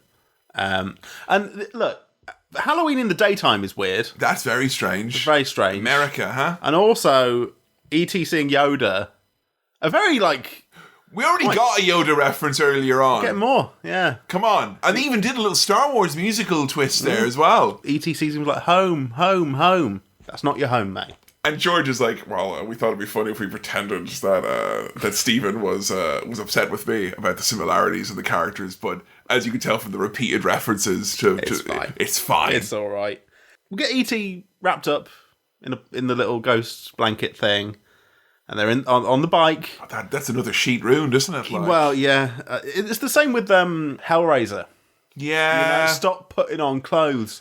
There's so much washing to do. Well, this is the thing, right? E.T. has been trying to figure out a way to tell these kids that he just wants flesh and blood, and he'll look normal then afterwards, But that's not his final form. He that's just needs it, some yeah. blood. He needs a little bit more. When he sees the little cut on Elliot's finger, funny, yeah. No. And he keeps saying ouch because he's not healed yet, They've got him wrapped up. They've got him in the bike basket. And I thought, this is like a big moment. I kind of liked it. Why do they do it? I don't know. Why do they think do it's it? just to establish, That it can be done. yeah, on the bike, on your bike, mate.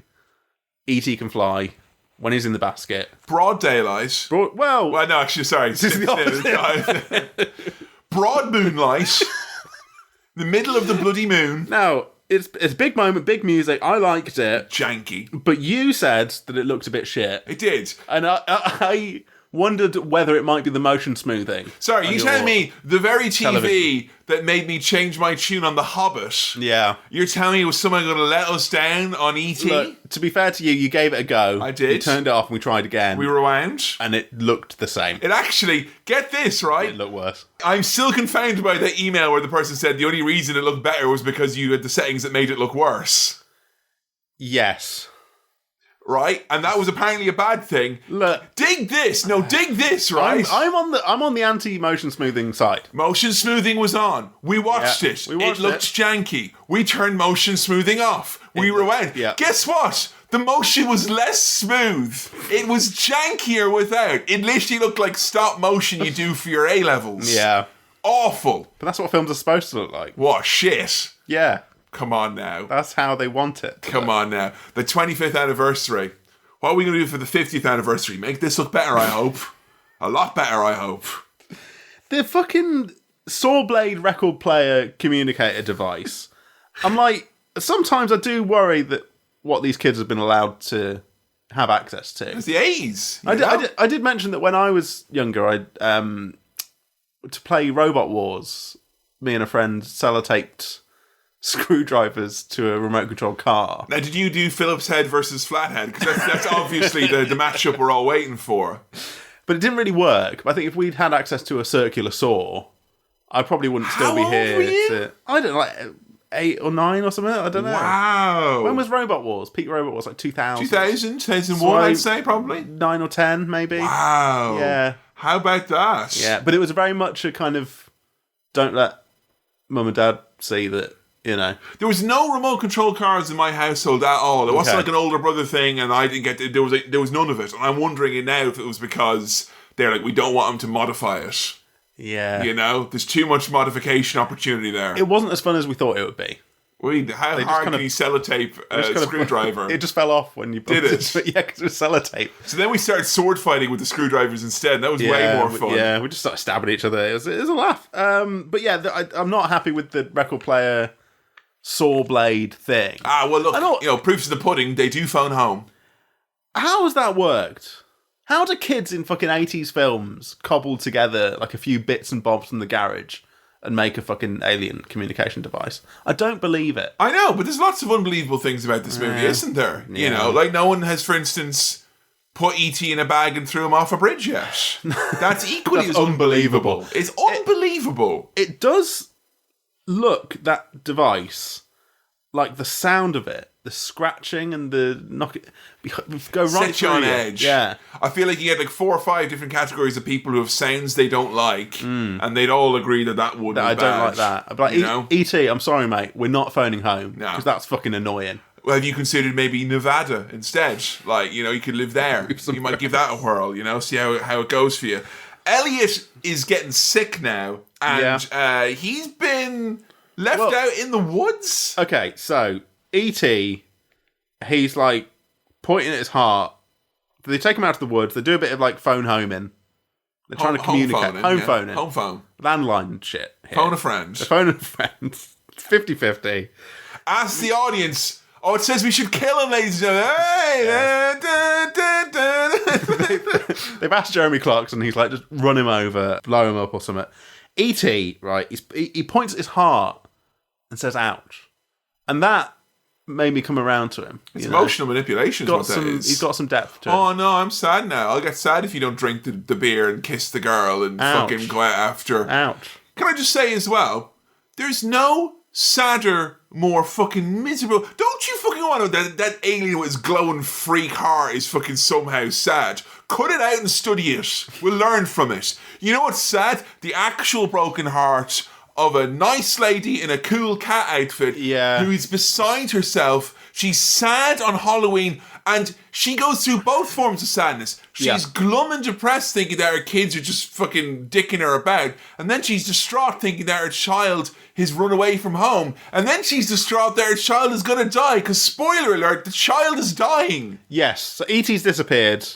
Oh, convenient. Elliot's asleep in the woods. When the pigeons come home to roost, the nefarious E.T. or Extra-Terrestrial, as he was known in some circles, has logged out. So Elliot eventually does show up while the mum is filing like a missing person report. he looks all gross and ill, but he did have Halloween paint on him, but he also looked all fucked up and sick. He's not well.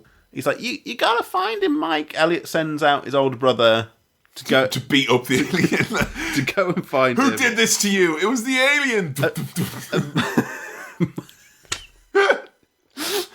Mike finds the ghost sheet from the costume, and so not only is E.T. out there, but he's nude.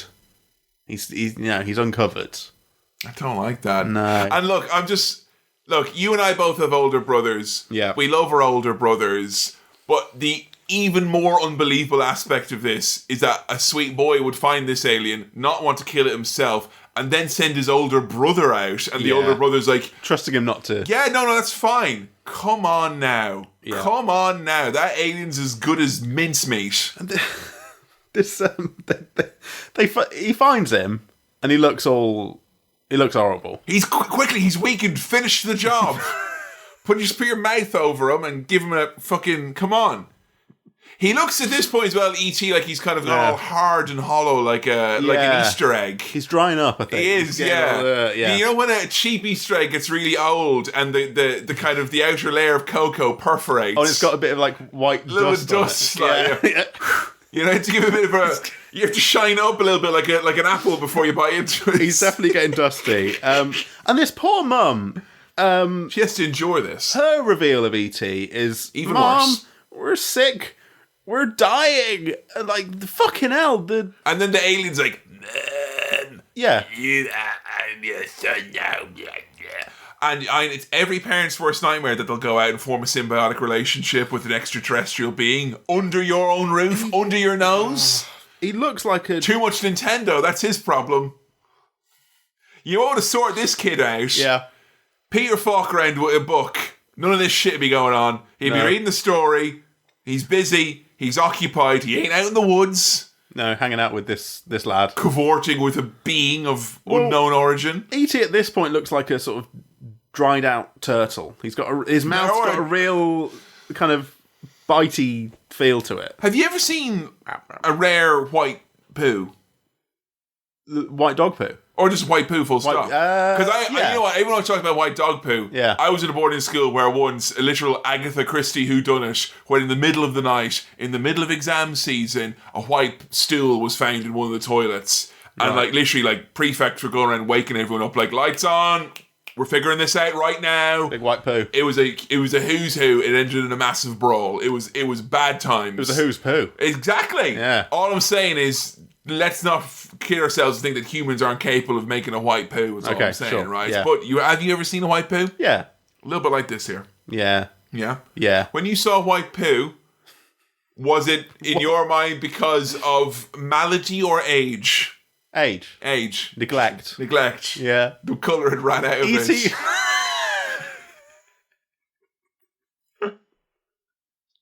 And then Sam started singing Beatles songs and all the colour came All you need is love. And it becomes like flexible and soft again. Yeah. You know, the life comes back to it. But now, fucking astronauts have arrived to save the day. I'm sorry. Boomers, you may worship astronauts, but this new generation, they have a few questions to ask about these space men. They are scary sorts. With Darth Vader breathing as well, did you notice? Yeah. That kind of thing, yeah. They looked cool. They did look cool. And my friend had an action man who had the kind of reflective spaceman suit. Very cool. Yes, and they're going for dusty old E.T., and it all happens. They cordon off the entire house, and the family immediately grass out the boy and E.T. Like the brother's like, they communicate through their feelings. They have a symbiotic relationship. I'm telling. Yeah, no secrecy at all. They just give away all the secrets of what's happened with E.T. to these, weird astronaut. Top alien brass. Absolutely, yeah. From the 51st area, I would say. I don't know if there wouldn't be NASA brass, would it? Because that's not space exploration. No, that's Top Army NAS. Right? Yeah. Top alien brass. But Elliot and E.T., they're in little medical tents, and the alien brass guy is like, "Look, mate, he came to me as well. He's great. It's a miracle that he's here. There are a lot of analogies for Jesus Christ with E.T. Like, there's a lot of faith-based miracle talk. I'm glad you didn't stove his head in with a spade. That is it. Because now I get it. There can be only one. Credits from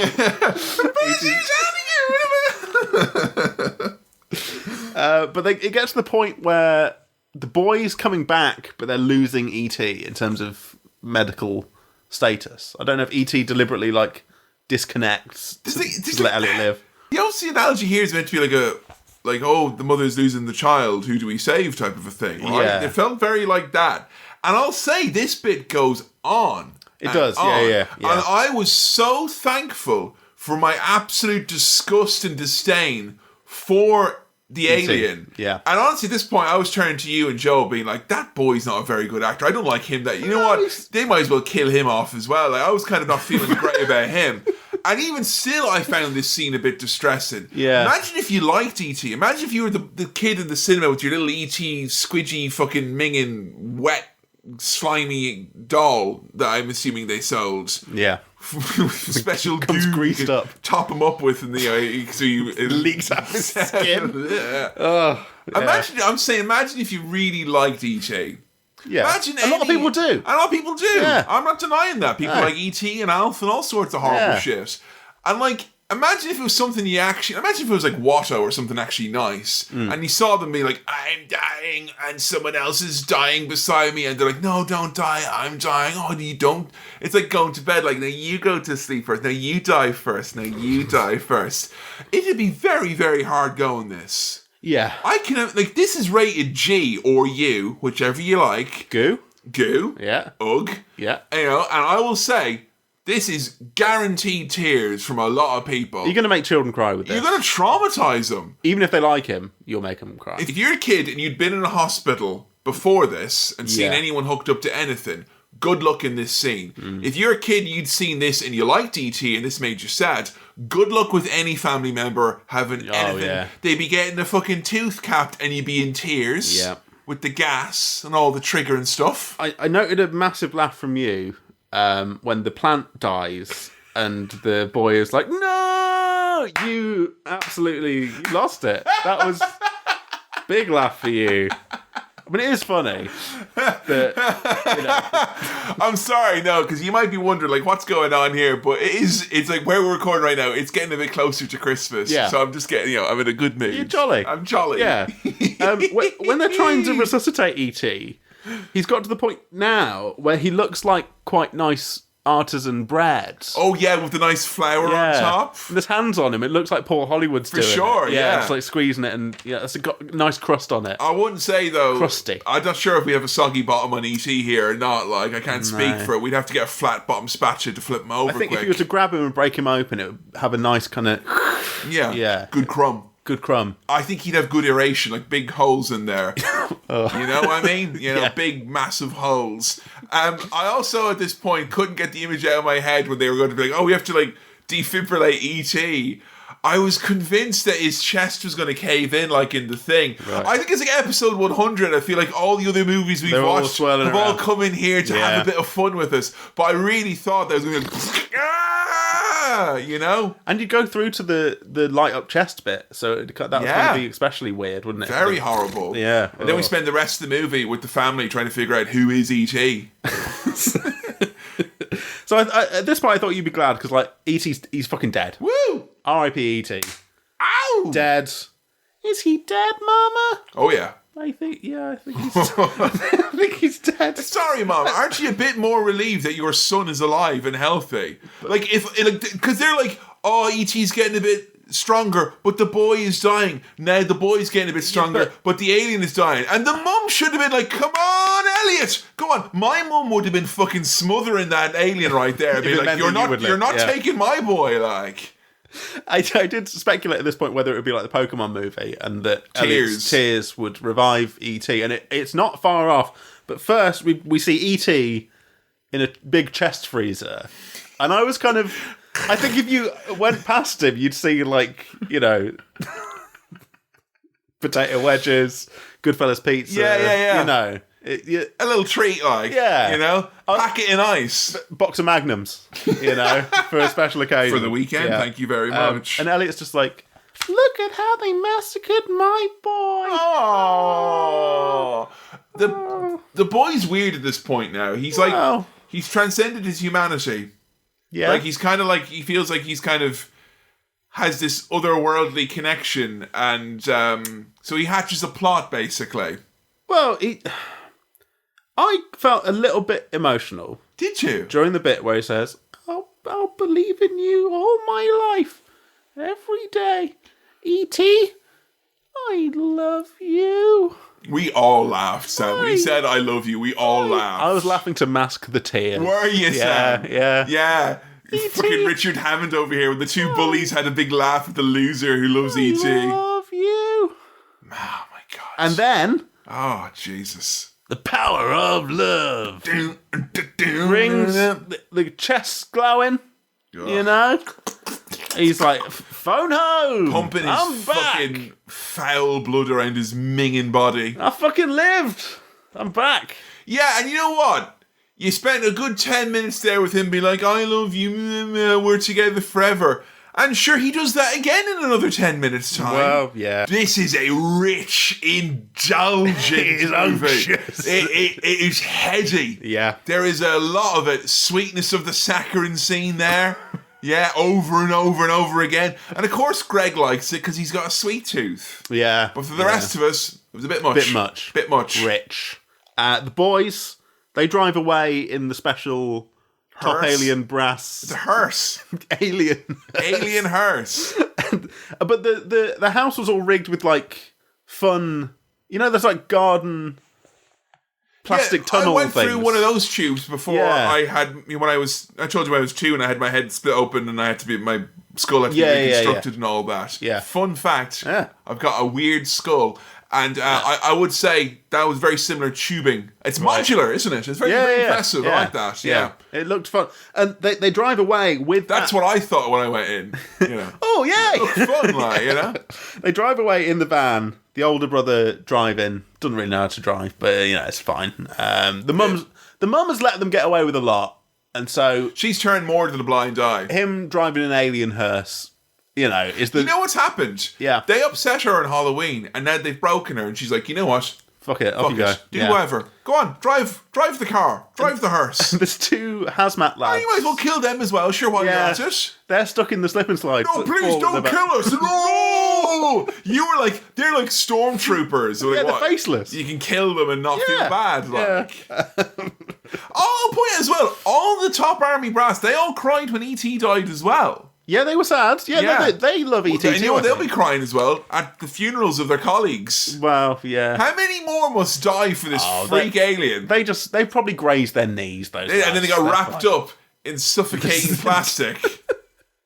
What hope have they got? Well, the boys, they've accumulated a at least 4-star wanted level at this point. Oh, yeah, definitely. They're getting chased And GTA around. style, they're driving on the green as well. Yeah, and they're getting their little mates to drive around follow them on bikes.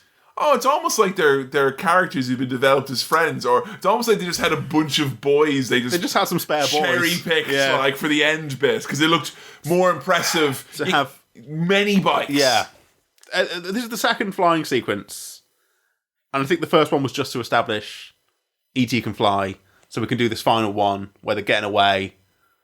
And it's very dangerous. Very dangerous. I would have been.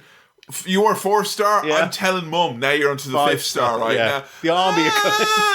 Mum, send the army. They're flying their bicycles. One of them's wearing a soft hat like Bob Dylan. Yeah. You're going to fall and die, little boy. These boys, it seems like they've sort of won a competition to be an ET because they just get to do the flying bit. I just think these boys don't care anymore. They got nothing to live for. They're up there.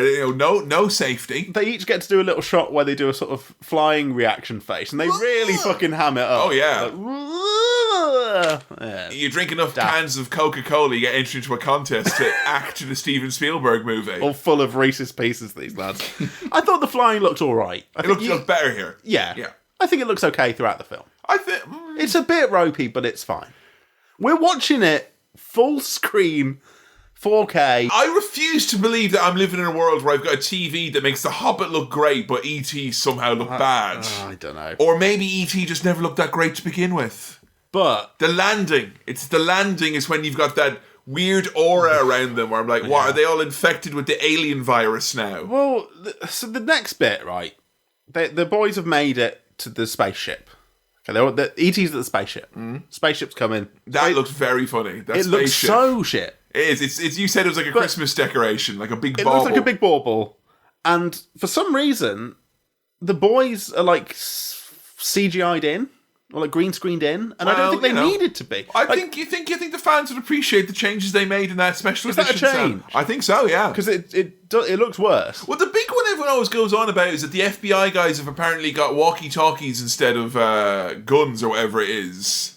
But I don't think I noticed that particularly in this. Yeah. I mean, look, you know what? Good. Yeah, I think it's the type of thing where either A, it's the old school one that hasn't been touched up, and on a high definition screening, you know, like with Ghostbusters or whatever, those effects always look worse. Or it was the anniversary edition where they've tinkered with it and made it look worse. Either way, there's no version of it that looks good.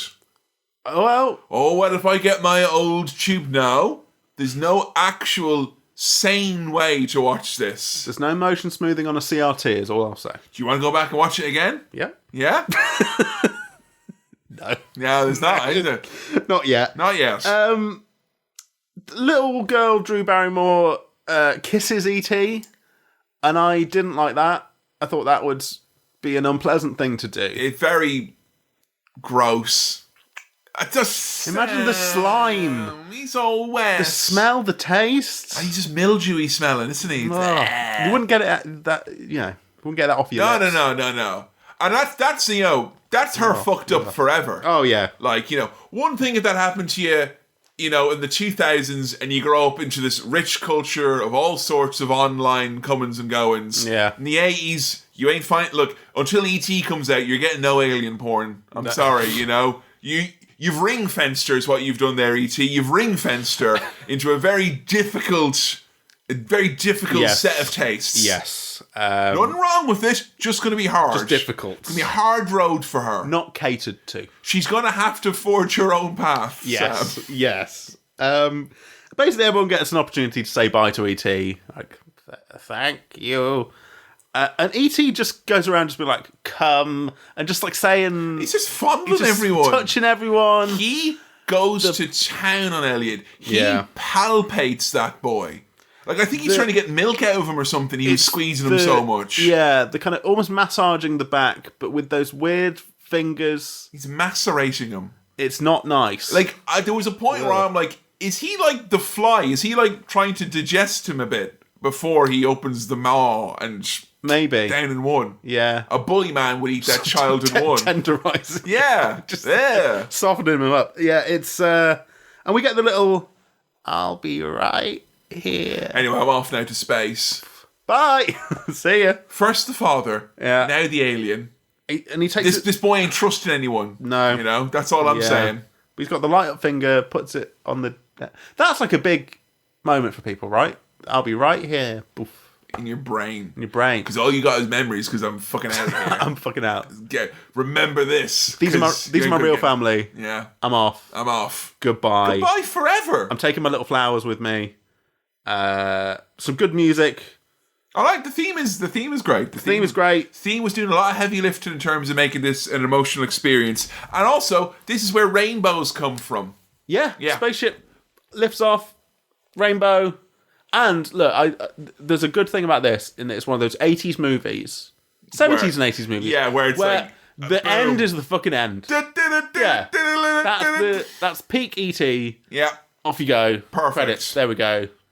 I fucking hate this movie. I don't hate it. I fucking hate it. I know you didn't hate it. No, I thought it was... And the fact that you came away with a positive vibe from it when you were sitting next to... I was emanating hate during this movie. The issue is that the character is gross. Yeah. But... Not your cup of tea. Visually, no. Audibly, no. Tactically, no. No. Smell? Probably not. Again, I think I'll propose the same thing as I did in the Priest world. Yeah. He comes waddling into a room and you're in it, you're fucking screaming. I'm screaming, I'm getting out of there. Yeah? Yeah. I'm leaving. If we were braver, we go for something sharp. Yeah. But we're cowards. But I'm a coward and I would run. I would run. Out the door. Because he's not going to catch up with his little feet. You know what? He walks into this house. Tough shit, Kevin. It's his house now. He lives here. You live somewhere else. Yeah. I'm not going back in. No. Simple as. There you go, E.T. That's yours. Enjoy it. Yeah. Well played, sir. You've ruined my night, so you could have my house. What a sad little life.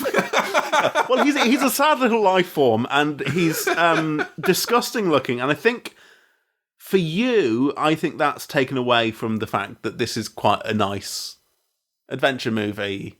Because it's all through the lens of, like, let's go have a fun time with this fucking goblin, this little ghoulie. But you like this sort of stuff, right? It's a bit sci-fi. Bit of like, well, I don't know. I mean, I do like sci-fi. Yeah. I like a childhood caper. Yeah. It just made me think I'd rather be watching like Stand By Me or something like that instead, because at least no one's screaming unless they see a dead body. I think you were iffy about the performances of the boy. I didn't think he was great. I thought he was pretty good. But I don't think that was the boy's fault. I think it's like you bring a boy to this level of tears over and over and over and over again in the last act. He's gonna overact. You've over-egged this pudding, Steven Spielberg. Yeah. Or should I say over-Ellioted this pudding? He's over-Ellioted. Yes. Elliot, yeah. Yes. It's a tricky one. It's a tricky one. It's a very tricky one. I had fun. You had fun? I enjoyed watching it. I enjoyed watching it with you. Would you watch it again? Not right now. But, like, is it a Christmas movie, lazy Sunday movie? Would you consider watching it? Yeah. Yeah? Yeah, I'd watch E.T. again. Do you think it has earned its status as a classic? Because, like, the thing to me that's just bamboozling about this is time. Like, the idea of, like, millions and millions and millions of people all being like, yes, this thing is cool and nice and cute and, like... No one's saying he's cool. Yeah, they are. E.T.'s not cool. Fuck off. He's Cool. meant to be... He's a cultural icon. He's not cool. He's not cool, though. He's not got sunglasses on. It's not Mr. T, like, he's not cool. Well, that's what I want for the sequel, him to be coming back and be like, hey, dudes, what's up? He's more grown up, like. Phone home. Now that he's 17 million years old, he's a bit cooler, like. Yeah. Text home is what he would There say. you go. I think the only thing I could be thankful for is the massive restraint or willingness to not go for the cash grab of the obvious sequel. Yeah. He says this on the heels of there no It doubt might being. happen. And apparently they're going to de-age E.T. as well, using new special effects, which I think is bullshit, They should work for younger, horrible monsters in Hollywood. But there you go, that's what it is. I don't think the grossness of the central character... That's not a negative point for you. That's like something you didn't like or made you like the movie less. It makes it funny. Fair. It makes it a bit funnier. Fair. And I enjoyed watching it with you to sort of take the piss out of how E.T. looks and feels and acts. Was there anything you didn't like about it then? Like, genuinely, like, as in it grated E.T. against you? If we're putting the grossness of him aside and, assuming that that's part of the charm. No. I don't think there was anything, like, wrong with the plot. I mean, so the bit in the kind of medical tent situation maybe dragged on a little bit much. Yeah. But I think it was a reasonably well-paced little story. You had a good time. I had a good time. Good time. I don't mind E.T. You know what? I'm happy that you've had a good time. Yeah. It's the 100th episode. I feel like it'd be a bit of a downer We both were like, if you had a bad time on the 100th episode. And I feel like you having a good time while I was having a bad time feels like you've overcome some sort of adversity in this instance. Yeah. Which is a good thing. That adversity is your attitude. Exactly. Yeah. Which I will check at the door. Yeah. And we're going to be on our 101st episode next go around. Yeah. That's exciting. Are you going to have to... Are you starting from scratch with the rhymes? Or are they all going to have 100 in front of them? Oh, shit. Do you want to stop... Are we stopping the rhymes? No. You're going to keep rhyming? I'm going to keep rhyming. Okay. Who says I'm stopping rhyming? I don't know. If you, look, are you doubting me now? No, I'm just saying, if you wanted an out... I'm going down swinging. All right. I'm not looking out in the battlefield and thinking like, oh, well, I might as well not try. Like, You've got sword in hand. We would have never gotten rid of the English if that was the attitude, Sam. Exactly. I'm going to go down. I'm going to do a guerrilla warfare style series of rhymes. Yeah. That will catch you unawares. All right. And then you'll be at the end and be like, they're not fighting proper like the English. They keep coming out. I didn't expect. Do you want some of this wine tea? It's episode number 90, for instance, you know? I'll catch you unawares with your pants down. I want you to have to put 100 in front of all of these. I need help. Please. It's an earnest plea right now. Please. Well, Sam. Yeah. It's an exciting moment. Yeah. Where I get to ask you for the 100th and some time. Yeah. What is your Star Wipe rating for E.T. the Extra-Terrestrial? It was fun. Yeah. The guy was gross. The guy. But the music was great. Mm-hmm. The film looked pretty good. Performances were good. It's a bit of fun. Was your heart warmed? My heart was warmed. I felt a bit emotional at points. You did? Yeah. Everyone around me was laughing. Hey. But I was like, oh, I love you, E.T. So. Do you love E.T.? I don't love E.T. Do you love E.T.? No. Okay. I don't think. So I checked that, like, you know. I don't think it's. I like him. All right. Could you love E.T.? I could grow. I feel like married at first sight now. Sam, you need to be open to the prospect of loving E.T. Okay. And every time you think he's horrible and it makes a chill run down my spine, you just think of that as a challenge that shows the differences that will bring you closer together. He's a liar and an adulterer. An adulterer. No, I think E.T. as a film, it's not incredible, but I had a good time and I enjoyed it. Okay. So 3 Star Wipes. You heard it here first. 100! Yay!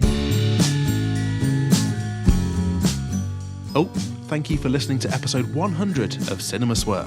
Whether you've been with us from day one or you've joined recently, thank you so much for listening. This episode was produced by Kevin, edited a bit by me, but a massive chunk of the editing, including the video version, was handled by the wonderful AJ Media, ajmediaproductions.co.uk, or on Twitter @AJMediaTV. So a huge thank you to them. I did the music, as I always do. Hey, if you've got any questions for the mailbag, send them in to cinemaswirl@gmail.com. That's cinemaswirl@gmail.com, or the socials @cinemaswirl/cinemaswirl. If you want to support us, patreon.com/cinemaswirl is the place to go. Thank you so much for listening, and we'll see you pretty soon next time on Cinema Swirl.